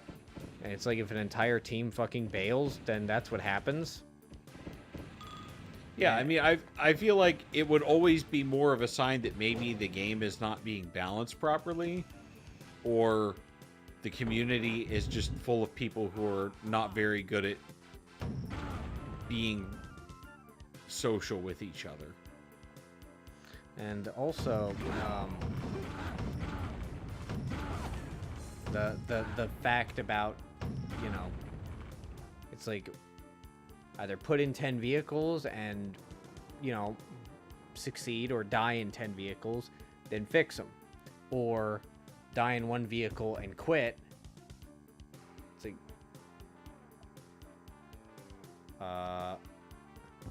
Is that lock like time based? Yeah, so usually it's going to be an amount of time based off of the number of times you've been crew locked. Really? And then the timer will just automatically reset to 0 if the match ends. Because they won't keep you longer than the actual game went. Oh, so it is an exponential increase until the match ends. So Yeah. the amount of times you've been crew locked like in your entire account history. I don't know exactly what the time period is that they check for. It could be like since forever, but Right. whoa, What the fuck? Oh, heat. yeah, Ooh. yeah. Those robots can only be killed with explosives. Yes. Is that Republican bonus. Okay, maybe that is Donald Trump.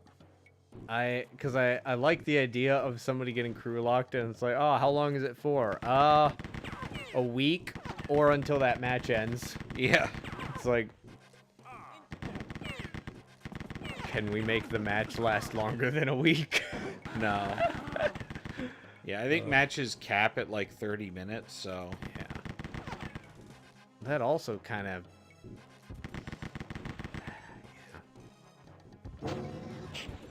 Yeah, it sounds like they'd be better off just getting rid of it. Oh, right. Robot. You can only kill robots with explosives. Everyone knows this. Right. Whoa! What you did was foolish. I love the rise of the Triad sprite dance. Here, The catch. shoulders go. Do.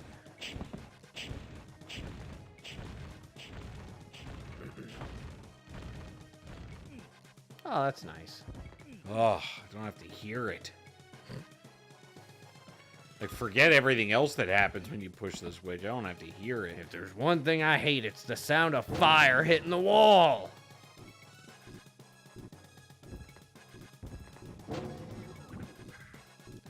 Sounds like Donkey Kong Country pirate music. At least it did. It do be sounding a little piratey, don't it? It's like King K. Rool's basement music. His basement is a frantic mess. You got it. Oh, I finally got my other pistol. Back. Oh. Don't get caught in the blenderizer. You will get blended. Vertical Hoover, vertical Hoover, vertical Hoover.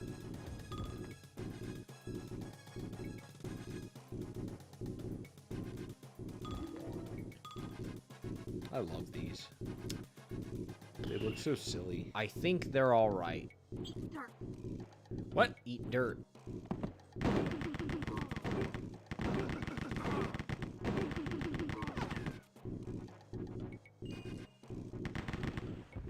That. Yeah, you can't break the basins when they have water in them. Water makes things bulletproof. Oh yeah. That's why drinking from it gives you more health. That reminds me of the fucking beginning of American Assassin, where somehow people were shooting down into the pool, but then he gets out of the water and none of the terrorists are close enough. Yeah. That was great. Yeah, American Assassin was definitely written by people who know absolutely nothing about firearms. They know enough about like Ow. 2 or 3 of them, but you know, in order to, well, no, they might have known a whole lot, but the director wanted the scene to be dramatic, and the way you make somebody underwater dramatic is if there are bullets whizzing by. We don't need to. That wasn't a firearm thing. That was a suspension of disbelief thing. Where it's like, oh, the bullets are going into the pool. Who's shooting them? Shut the fuck up. You know. Yeah. It's kind of like how pretty much nobody knows like what an actual AK-47 looks like because they were not really made very much. Yeah. Like, no, what you saw was an AKM or an AK-74 or an AKMSN or an AKS-74U. Brother, It's like, that shit is close the fuck enough for a layman. yeah, I know.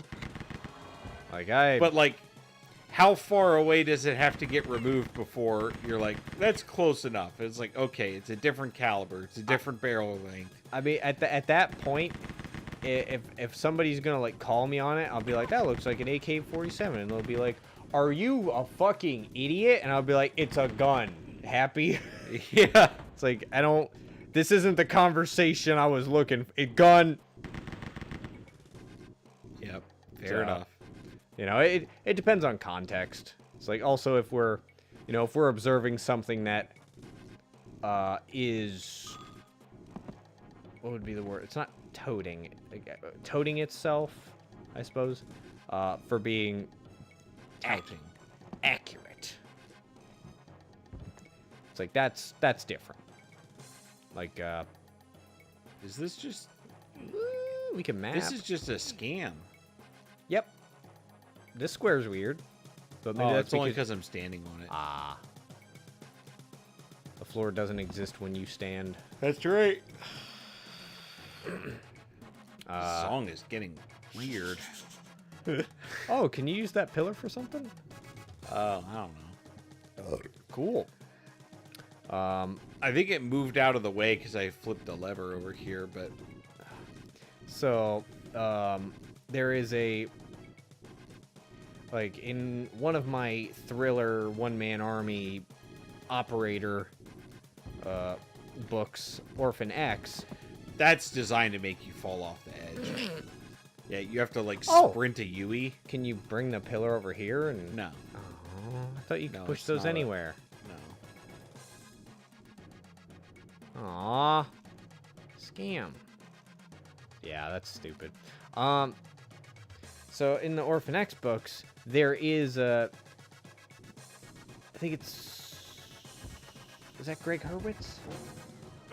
He's kind of a weird guy. But he is a big nerd about firearms and military stuff. The main character has a particular type of handgun that he likes. Okay. I can't... Oh, it's a robot. Let me see if I can find it.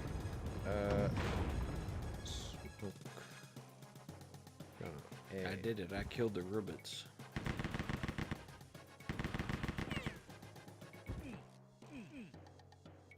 Oh, I need a silver key. A silver key is it now? Oh, I can go up here. I can be up here. Dun, dun, dun. I can be up here. Dun, dun, dun, dun. I can be up here. Dun, dun, dun,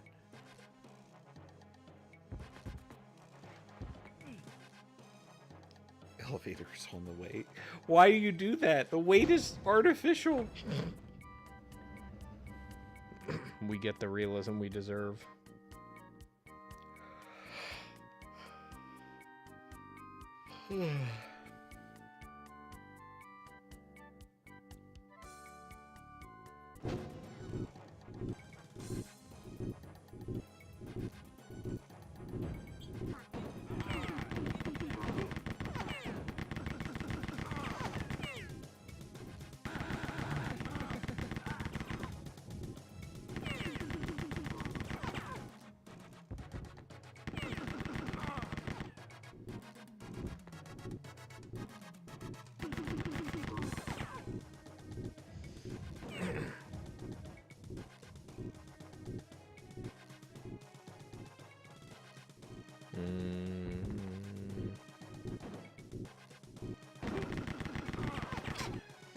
What was your inspiration for the orphan program, which is the thing in the book where, you know, it's like, let's get orphans and make them fucking covert operators that don't exist so that if we need them to go away, they didn't exist and we could just kill them. The author says, I have a great Rolodex filled with guys who have operated in all sorts of fields under all sorts of cover. built up enough trust for them to talk to me on and off the record. Brother, the thing about half those people is they are con artists. Yeah. And it's just like, can anybody verify this information? It's just like, no. Because they're not supposed to. Okay, I'll take your word for it. My sources, trust me, bro. My sources, I made it up.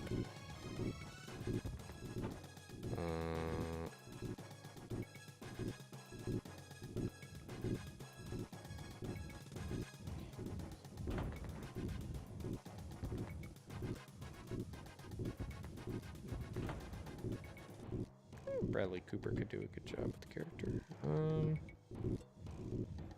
Bradley Cooper. Yeah. I don't know who the fuck that is. Who is Bradleston Cooper? Let me think.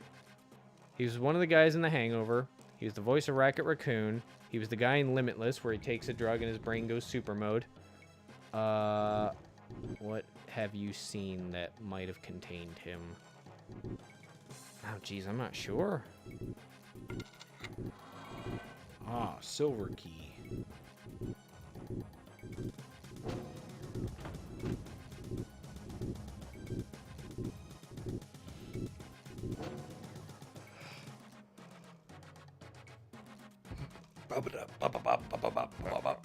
Nightmare, nightmare, nightmare, nightmare. Oh wow, this is nightmare. You did it. You. Well, what is that? What is the term for that? Die.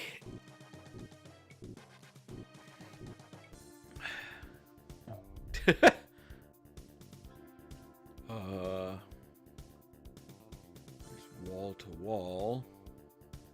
Wait. I think you just need to just continue. Just continue what you were. Huh? Yeah, just.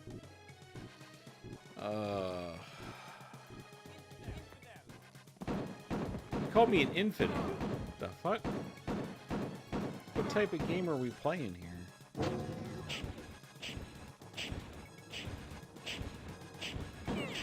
Oh god, I can't kill the robot because I don't have a rocket launcher. Hopefully it won't follow me up here. Okay, it can't aim destructo discs at me.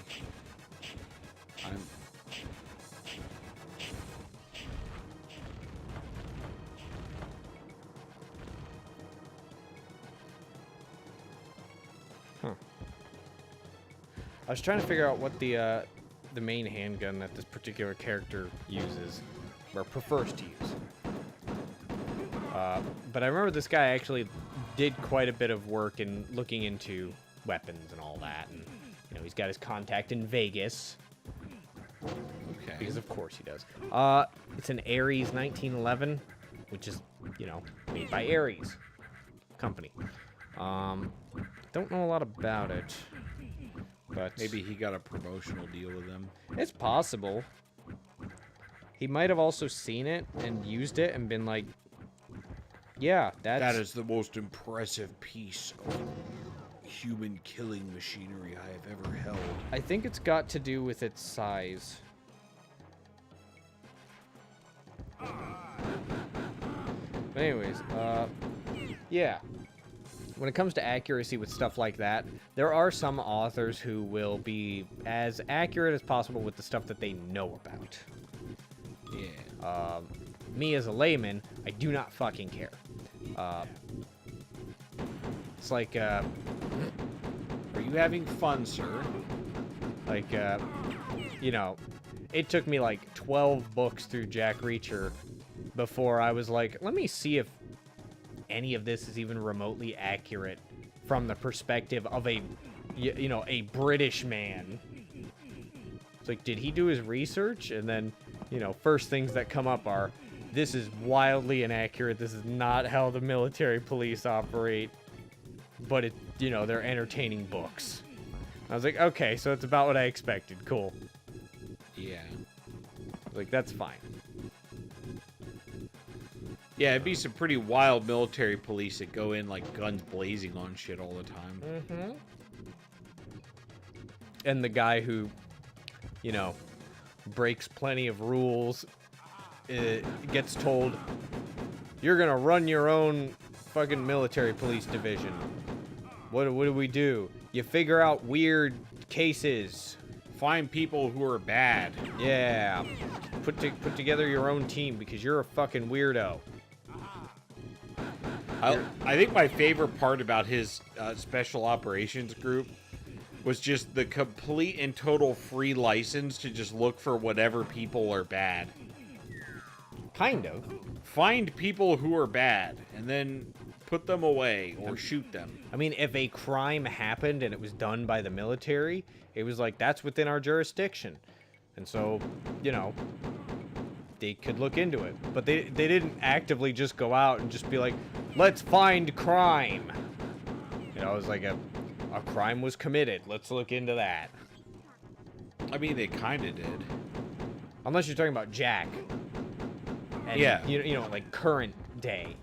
Jack just commits crime. Yes. And then, Yeah. like, phrases it as not as bad as people who are committing the crimes that he's stopping. Look, he's a macho hero from the days before 9/11. That's right. So when he says get your revenge in first, and you're like, that's not how that works, he hit you. Yep. That's the point. I also love the sentence of get your revenge in first. It's great. It's exactly what I want in a giant ape with an IQ of 136. Is that his IQ? I don't know, but he's pretty smart. Oh, okay. And he's a big fucking, you know, Cro-Magnon jungle beast. So, Jungle Beast. I don't know.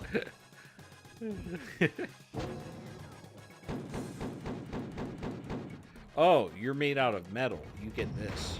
Oh, Manifest Destiny. That's what you did. Oh. You said nightmare, nightmare, nightmare, nightmare, nightmare, and Yeah. wouldn't you know it?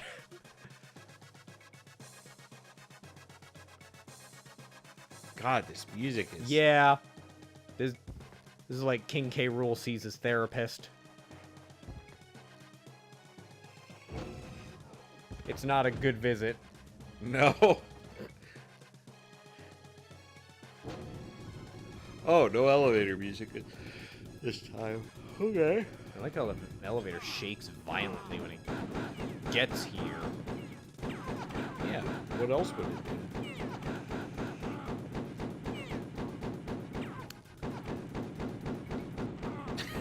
Not that. But it's a good visual cue. My elevators at work do the same thing though. Well, it's when they do the teleporting because the screen shake throws you off, so you don't know what's happening. So you don't see the... Yeah. Yeah, it's a good idea. If you're standing completely to one other side of the elevator platform, will you find yourself in the middle? No, because it uses relative positioning, so it'll put you in exactly the same spot in the new elevator facing the same direction. That's clever. It's good. Yeah, yeah. They done think their thoughts. Was when I made my teleporter maze in Minecraft eons ago. I could not do that, but you know, that wasn't the goal.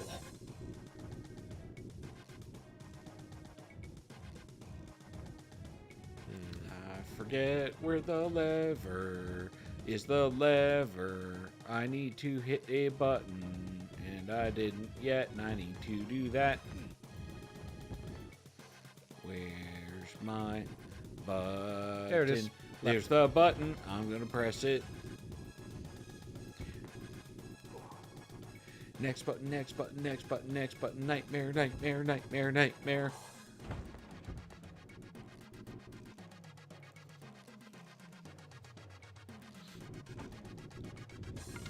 Key.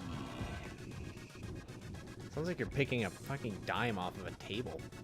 Yeah, and then it phases out of existence. Oh yeah, that's That's the normal part. Yeah, that's, you know, the Chinese government accepting your donation to rebalance your social credit score.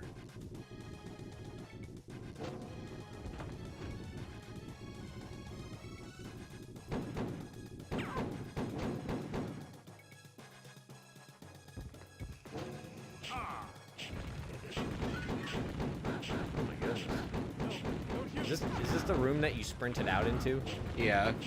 Ah.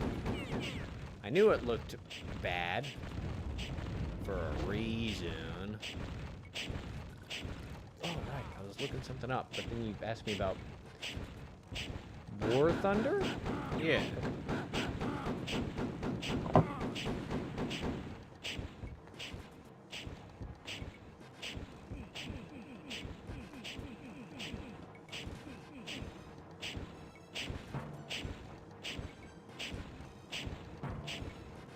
I don't want a heat seeker.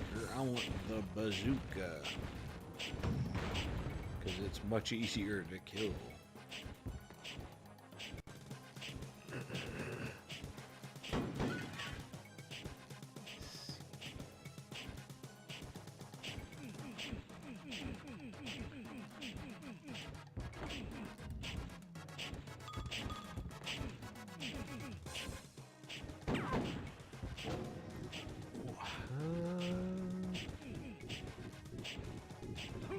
Ow.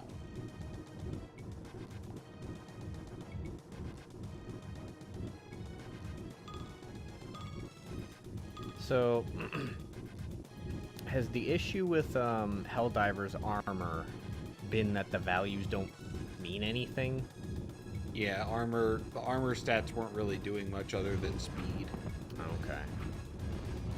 As far as I'm aware, they have... How?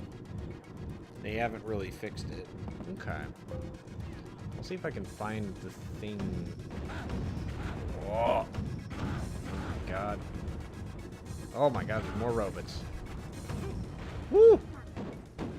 Jesus. I can leave. Woo! Yes. Yes! Ride 'em, cowboy. Or, you know, fuck 'em, cowboy. Dick down in Dallas. Outsider.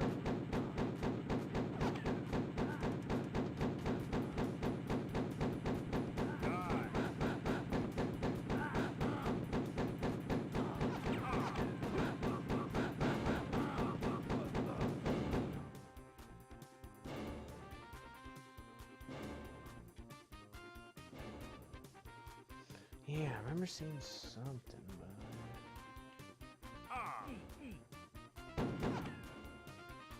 Who saw me and how? I'm on the edge of the map.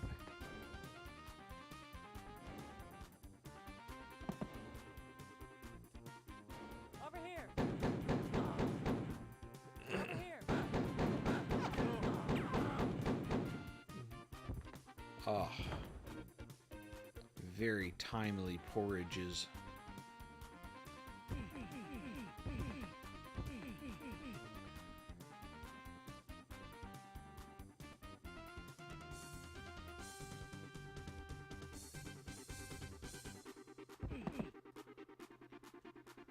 Ah, new bazooka.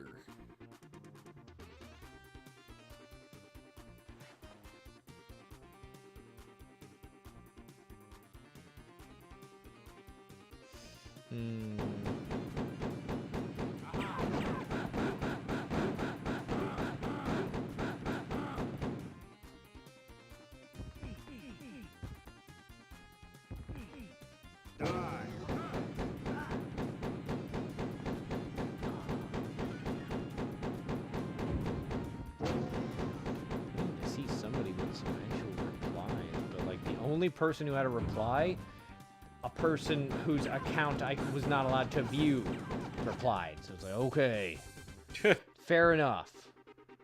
It's like when I want to be private, I get to declare it too.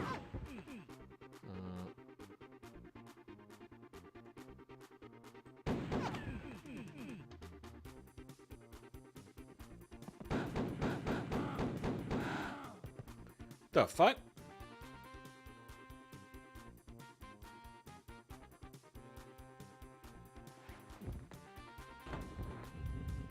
Alright, well, I guess the thing I was looking for doesn't exist. Yeah. I'm sure it just came from like a normal Helldivers Updates account, but I guess they were wrong. Because some people were also saying that they guess they just misinterpreted. Because, like, do people... Like, was it confirmed that there was a bug with the armor? Yeah. Okay. Yeah. Because somebody had said that they guess they just misinterpreted what the bug actually was. So, alright, I'm not tracking this shit. Oh. Fucking.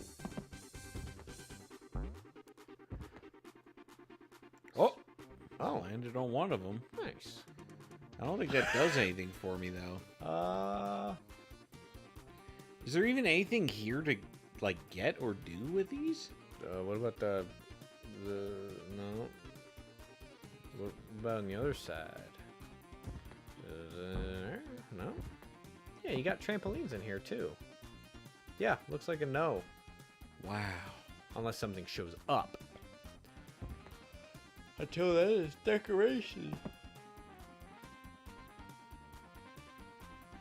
It's like a little floaty parade.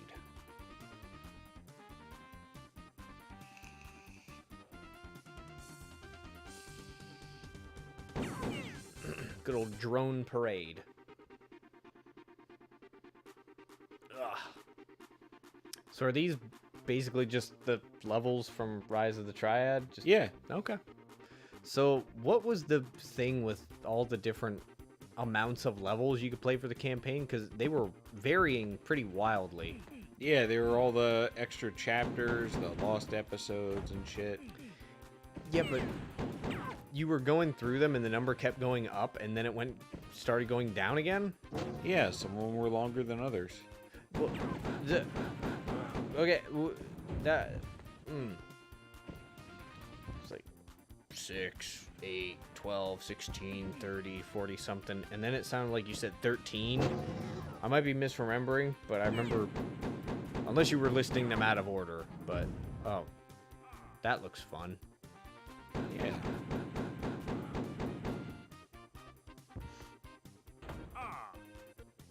And I assume the original Rise of the Triad had, you know, that large amount of levels as well. I mean, it had the original levels, but it didn't have the levels from the expansions. Ah, okay. I didn't know there were expansions. Yeah. Ah.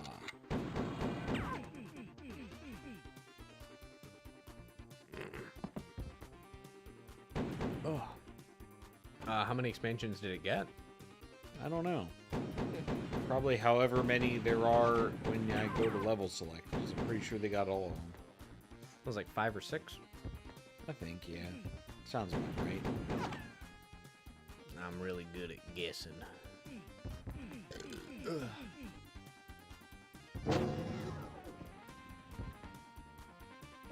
Ah, now I can go up here.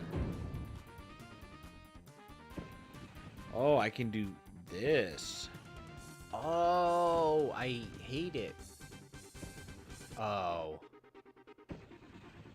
Just, Do, do, do, do, do, do, do, do. yeah, I saw you do one head bob before you were like that.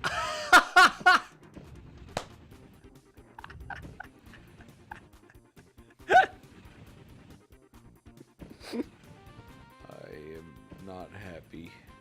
That was the best.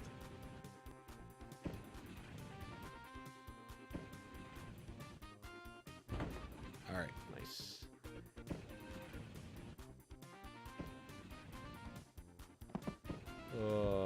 Sometimes video games are the gift that we give the game. Sometimes video games.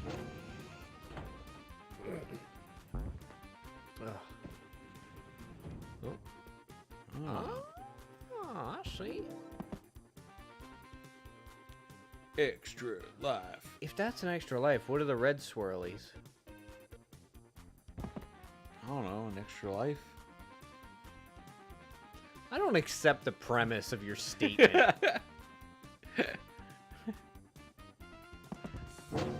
How much is a dollar bill? I don't know, a dollar?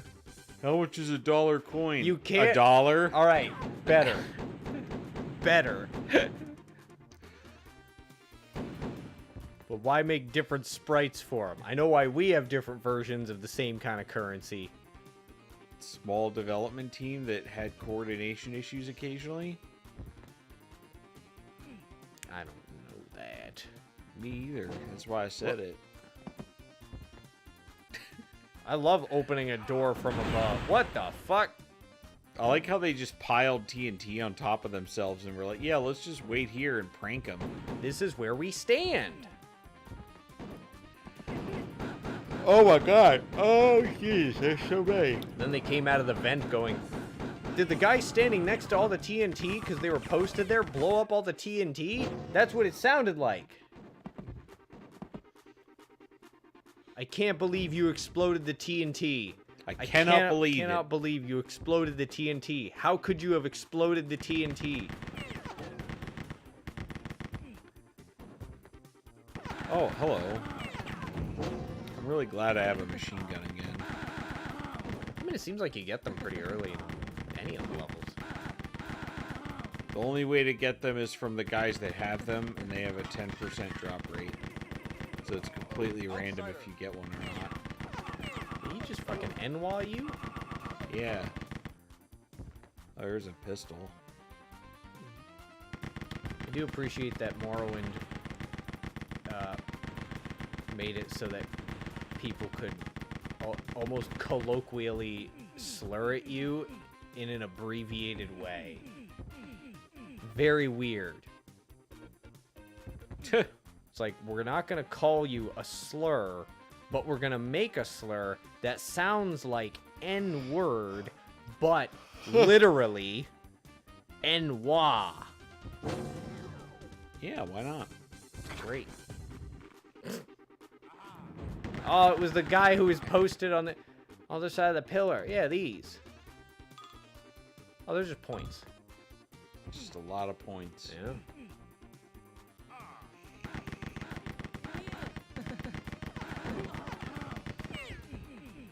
Here, catch.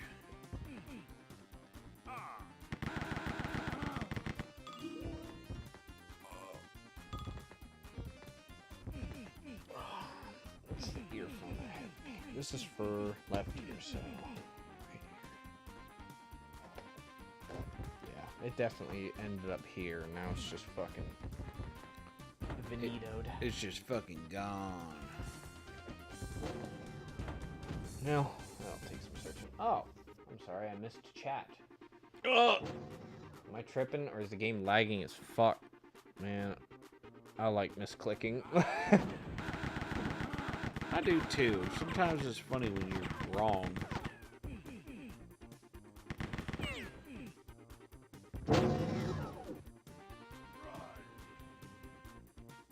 Oh yeah? I think it would be very difficult to miss a terrorist organization when they plaster their insignia on the architecture like this. Yeah, you would think that, wouldn't you?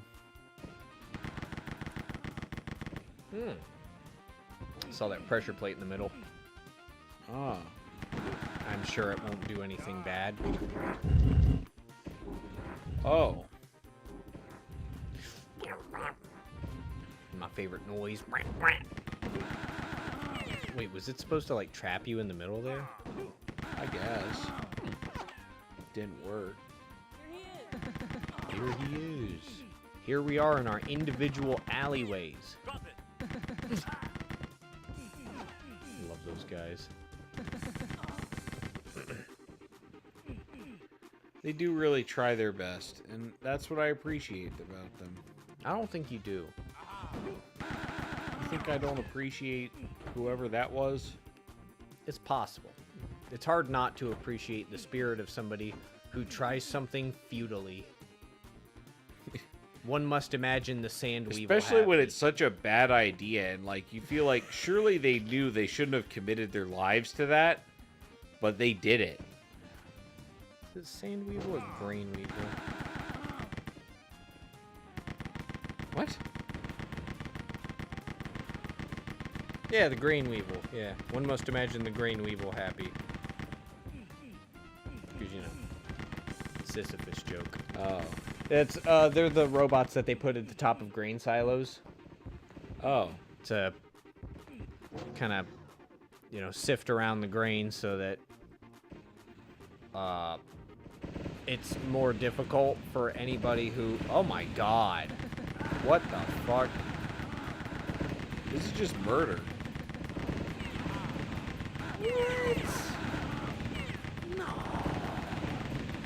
Who ordered these men to do this and why? Well, the Triad is a Chinese organization, so... Ow, ow, ow, ow, ow, it pushes me. Presumably, somebody with the sensibility of Chinese leadership. It's a good thing you saved at the beginning of the level. I think you did. Yeah. There you go. I didn't have a machine gun, I have 2 health. But I'm here. You did what you did. Oh, I don't have a missile launcher either. That's okay.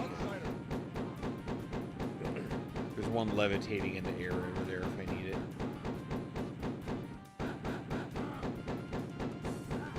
Did they opt for the unlimited ammo because they were just like, it's more fun this way? Here he is. Or do you kind of need it? Well, because of the way that launchers work, you don't really get that much ammo with any other weapon. Like, all the other weapons only have like a handful of charges and then you're done. You know, like, that's 7 people dead, and then after that you're back to your guns. Gotcha. So, I think they knew at some level that people would need something to rely on. Yeah, it's just quite a difference from the other FPSs at the time. In a lot of ways, that's true. This is a very strange game. Did Apogee do any other... Wait, was Apogee even involved? Apogee even involved in... Were they the ones who originally published this? Yeah. Okay. That kind of feels like it makes a little more sense. Because,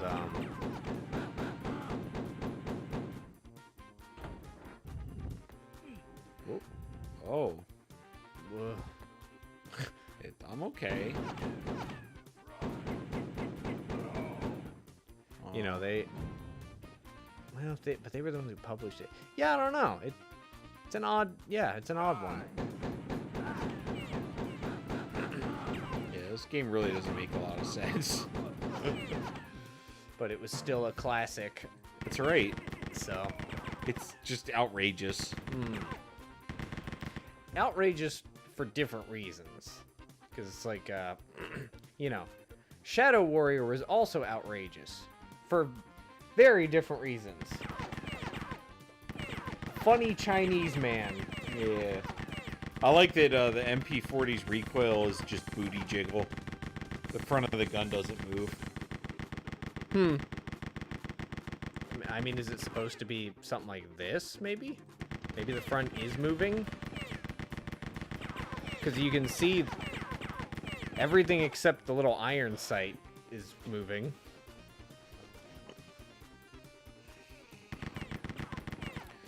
No, it's just changing color.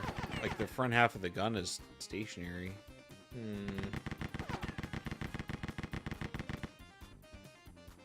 What's that part that goes off at a 90-degree angle on the left? That is a loop to put your sling through. That's moving. No, it's just the lights flashing around it.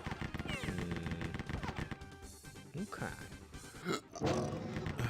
Ryan is the retro firearms expert, so I'll take his word for it. It's okay, I'm a knower.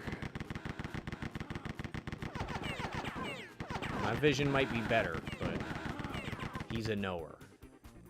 That's He doesn't right. need to see it to That's know right. it. That's right. That's what you got. It's what you got to remember about knowers. They know. They don't think. They don't feel. They know. You know, It's not about the facts either. It's about what they know. you ever heard of a blind oracle? That's a knower. That's right. You ever see a mortar in Helldivers 2? That's a knower. It's a seenter. It's not a seer. That's right. Seernt.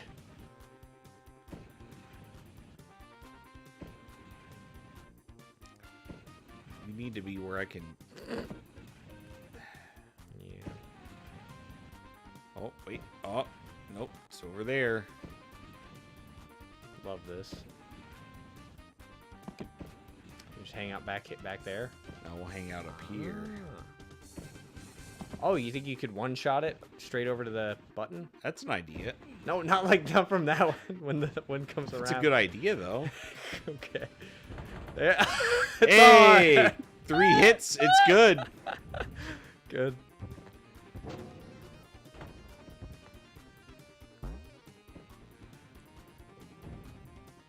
Oh, yeah. Oh, I Yep. forgot to grab the life. It's fine. I've got many of them somewhere.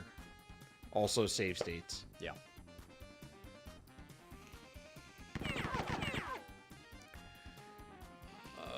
Speaking of save states, you're not going to believe what I do next. Why does it say? Oh, because that's the area you're in. Combat cave. No. Oh, what was it? Combat combat. What? What? Communication battle. It's network gaming. I hate that. That's a horrid hyphenation of words. Okay. Oh, yeah. That map's name is Ride 'em Cowboy. Yep. Very funny. I don't know why. I assume it's Because we ride the little thingies. that was gonna be my guess.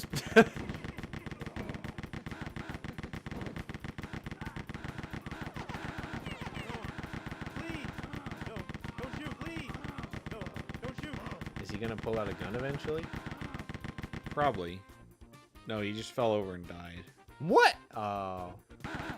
Oh! He was faking it. He really is Chinese. Wait. I wasn't implying anything with that. I was just making an observation. Oh, yeah? Yeah. They're Chinese. They're not, though. How are they not? They're literally the developers in No, suits. that's a Chinese person.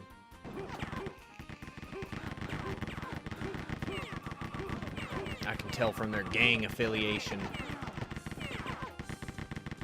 Oh my god. I don't remember that being an ambush, but okay. And if you'll recall, there's an incredibly organized straight line of them with fire surrounded by them. Oh yeah. That's what happens when you obey the social credit system. Oh! Yeah, Somebody slurmed. And I destroyed one of the things that points. There he is! I wonder if they asked that guy to sound like extra effeminate and young, or if he just did that naturally of his own accord. for some folks, it's not. It's like, we need at least one bad guy that's a femboy. Can you pull it off, maybe? Yeah. I was like, well, For some folks, that's too difficult. I remember when sometimes those fucking trendy young people YouTube channels where they're like, we gathered 16 people to see who has Riz and who doesn't. You know, it's like they do weird shit like that. And one of them was, we placed one man in this room, and he's gonna fucking lie and pretend he's a girl, and they all have blindfolds, and he fucking kills it. damn. He absolutely sells all of them on it. And he does a great job with it. You know, he starts talking about how, you know, he, you know, at home he has horses. And he takes Really? And he takes, and he's doing the voice and the cadence so well, and then it like cuts to him being asked questions later, and he's like, I've never been around a horse. Oh my god. He's so good. It was great. It was great watching all of the girls in the room just completely sold. I love it. Oh, secret. I think I found this before though. Yeah, because I had to hit the touch plate. That's right. You have to manhandle a random wall to find the touch plate that you have to step on in order to get out of here and move on with your life. So you can find a guy who goes, Yeah. one YouTube community group who I like is I don't like all their stuff, but it has Michael Reeves in it, so the Offline TV people. They are predominantly Asian, and they decided to do a video in that kind of format, where it's like, you know, we're gonna do a weird thing that has to do with what are the things called? What's the term for characteristics that you are born with?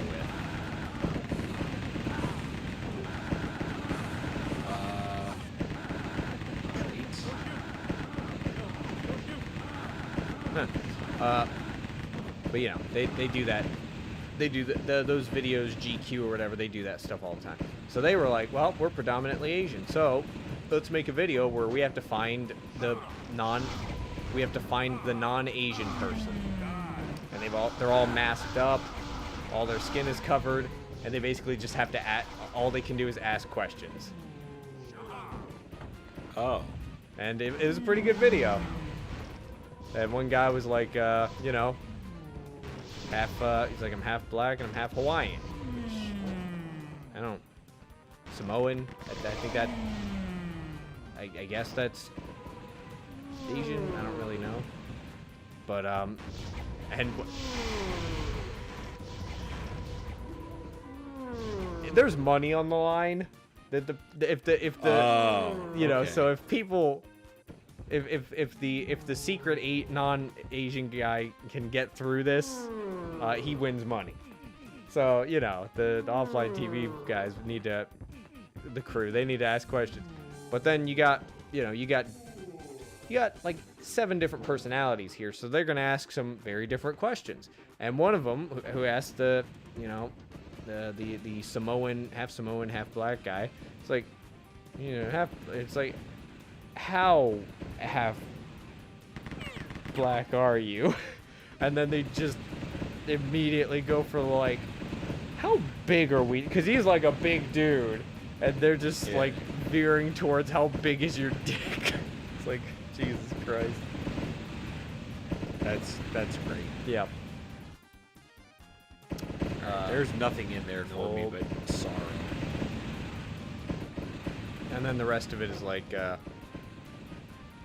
oh, right, and, I can't remember. There's the one guy in the group who is fucking with them the entire time. And he is actually great. I love it. He basically just talks like a white dude from New Jersey. And he does not do anything to try and convince them that he's Asian. Oh. so that he can, you know, because it's like, the deal is if, you know, you get them to vote you out, I don't remember what it was, but like, he wanted them to not, you know, he wanted them to think that, oh, you're the white one. And he killed it, man. He was like on top of every response. It was very entertaining. He was a good liar. Yes, he's very good. And then, you know, they had to consider that it's a double bluff, where it's like it's either a white guy who's just making it obvious, or it's a white guy who's trying to trick us by overplaying the white. You know, it's good video. Ooh, ah.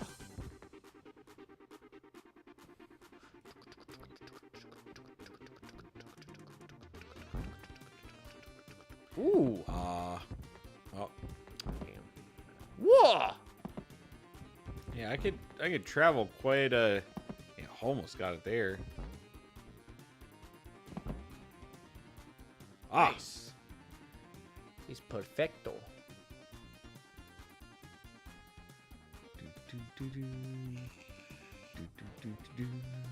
Is it? Oh, it is that. Wow.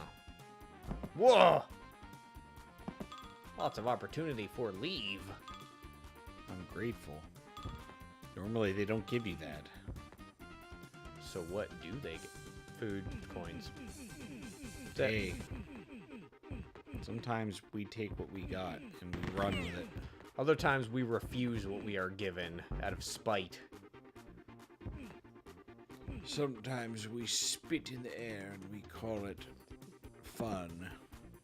We go, because it was windy. I don't.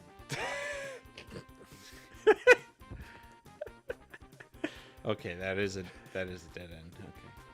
Okay. We go, because it was windy. Yeah. It came back and hit us.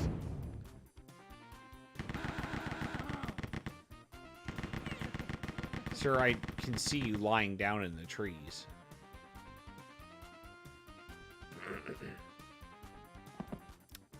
Great. I am so good at the video game. Dun, dun, dun, Oh. dun, dun, dun. I'm so good at the video game. Last episode of New Amsterdam I watched. It was great. Main character man needs to hire an assistant. And he's got these 3 different people he could pick. This is boiled out just immediately in the first, like, 3 minutes. Okay. It's like, here's 2 people who are perfect for the job. And then the 3rd guy is a veteran who served, like, 4 tours and just really needs a job. And main character is an absolute sap and just wants to help as many people as possible. So, and you know, the guy is good at organizing information. He just doesn't know how to use computers. So, not what he needs right now. Yeah. He picks him anyways. Right. And when he starts, you know, when he starts talking about solutions to things for the hospital, the veteran's just like, sounds like socialism. And then, of course, the main character is like, yes, we're a public hospital. This entire building is socialized medicine. And then the veteran is all about, you know, we need a competitive market. You know, to drive, drive competition. You don't want nanny state shit. And they just disagree on absolutely all of these things. It's great.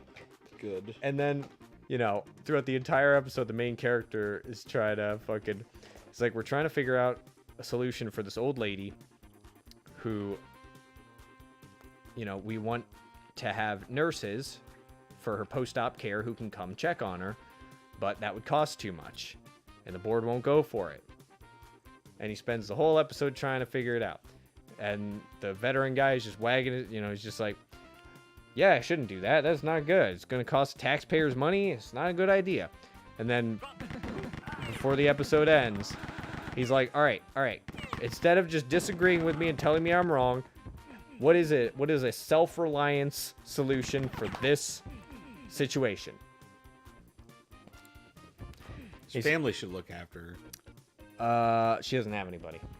But Okay. I like the idea because it suits solutions that they've come up with before for some stuff. Does he go to his church and do a fundraiser? Nope. He says, get her a dog. Oh. The main character's a little baffled by this. He's like, get her a dog. So, adopt a dog for her. He's like, yep. And then hire a dog walker. Amazing. Someone who will check up on her twice a day. Amazing. And the main character's just like, God damn it. And it was a great opportunity. Like, that's one of the wild things from this show is like, this may have been written by the whitest people in the world who clearly have like political leanings, but they put this character this is great. Is this a boss? Oh. Oh no, that's the here catch. The heavy guards. He took that much to kill? Yeah. Did you remember City making like multiple entire videos about how much he hates that enemy? Who? Sibby. No. I The bro, Here, his catch. his videos are Here, like catch. his videos are like in one ear and out the other. Damn. Okay. Unless it looks like a very interesting game that I would plan on playing, or it has a really weird thing in it that I think was, you know, neat or cool or strange. Boomer shooters kind of blend together in my mind. Damn. It's not my kind of game, and you know, wasn't my era, so it's like you show me a pixel animation platformer that's interesting, it's like I'll remember that for a bit. But yeah, it's clear that the showrunners for New Amsterdam have their own personal agendas. But this is the second time I've seen them literally like put a person that they would 100% disagree with as the guy who was right. Yeah. It's like, okay, that's a little surprising. And the other times where, you know, they have these situations where it's like, security guards, police, they're, you know, discrimination. But then they have an episode where it's like, we're the New York NYPD, you know, she wanted to be a hero, but she died and fucking just got hit by a car and just died because her heart gave out. And the main character's like, she was a hero the moment she put on that badge. And it's like, who's running this show? Yeah. Like, I can't figure you guys... Are you guys literally just, like, middle of the roading everybody? If so, fair enough. Well, see, the difference is the character that was the hero because she put on the badge, the word she came into play. So it's... I suppose. You can't have women in the workplace that are evil. That's not something that you can't do that. Now that I think about it from that angle, that episode was wild. Because at first, she's getting wheeled in because of a drunk driver. And then the drunk driver gets wheeled in, and it's a black guy. But then, as it turns out, he was not drunk at all. He had a stroke, and he's a veteran.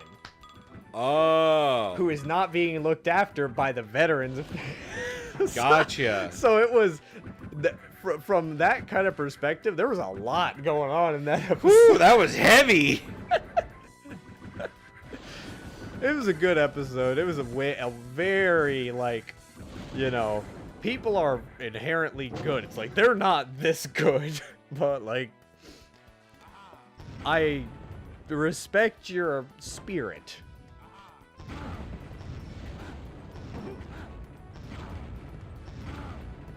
And, you know, immediately in the next episode, this was during the first season, the fucking main character gets told that his cancer treatment isn't working.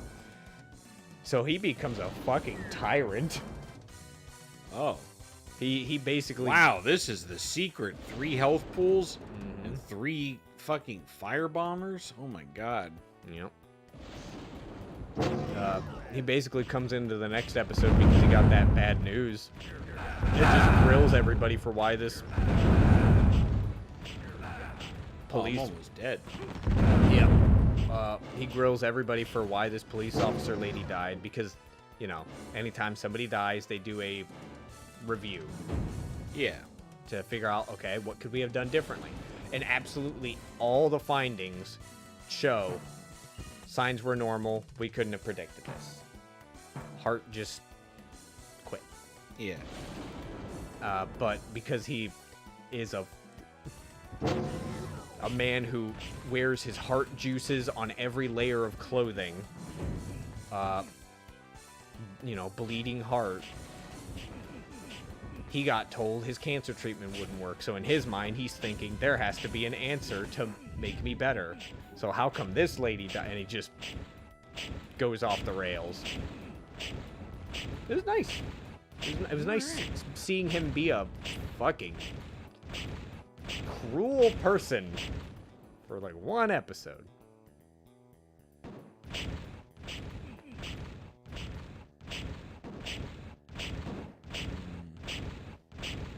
Oh, what? Yeah, there's dudes. I got him. Ow.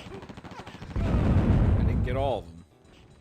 Also, I think I avoid Civi videos if I think it's something that we're gonna play. Like, I still haven't watched his Hexen 2 video. Oh. Because, it could come up, and I don't want no spoilers.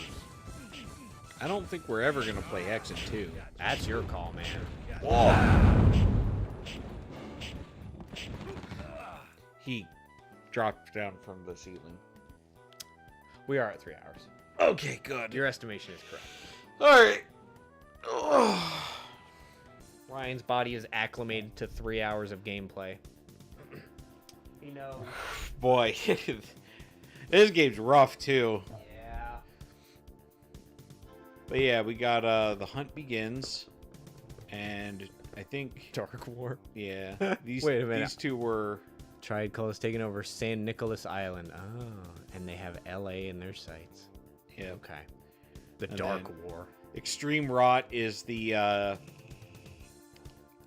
degenerate grind fest that Civi nearly lost his mind on. 40 levels. Yeah. Oh, that's what you were. That's what I see what you were doing now. 11, 34, 40, and then there's 40 very difficult. Yes. Like these are no walk in the park, but this, Yeah. oh. And then Oh, this right. was the new. All new difficulty. Well, no, they're not always talking about difficulty. But sometimes. And in custom campaign, you can load campaigns other people made. I assume we're not going as far as Extreme Rot. No. Yeah. There's no way I'm playing this. Because there's like several levels where they give you a machine gun and it's just tanky enemies that take like 2 minutes of machine gun fire to kill, and there's like 50 of them in a room. And you just back up to a bottleneck, you just sit there and hold the fire button for like an hour. It's stupid. Excellent.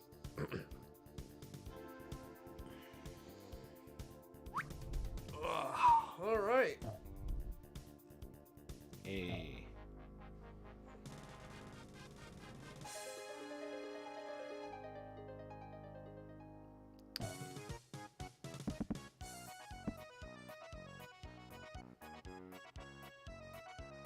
All right. Well.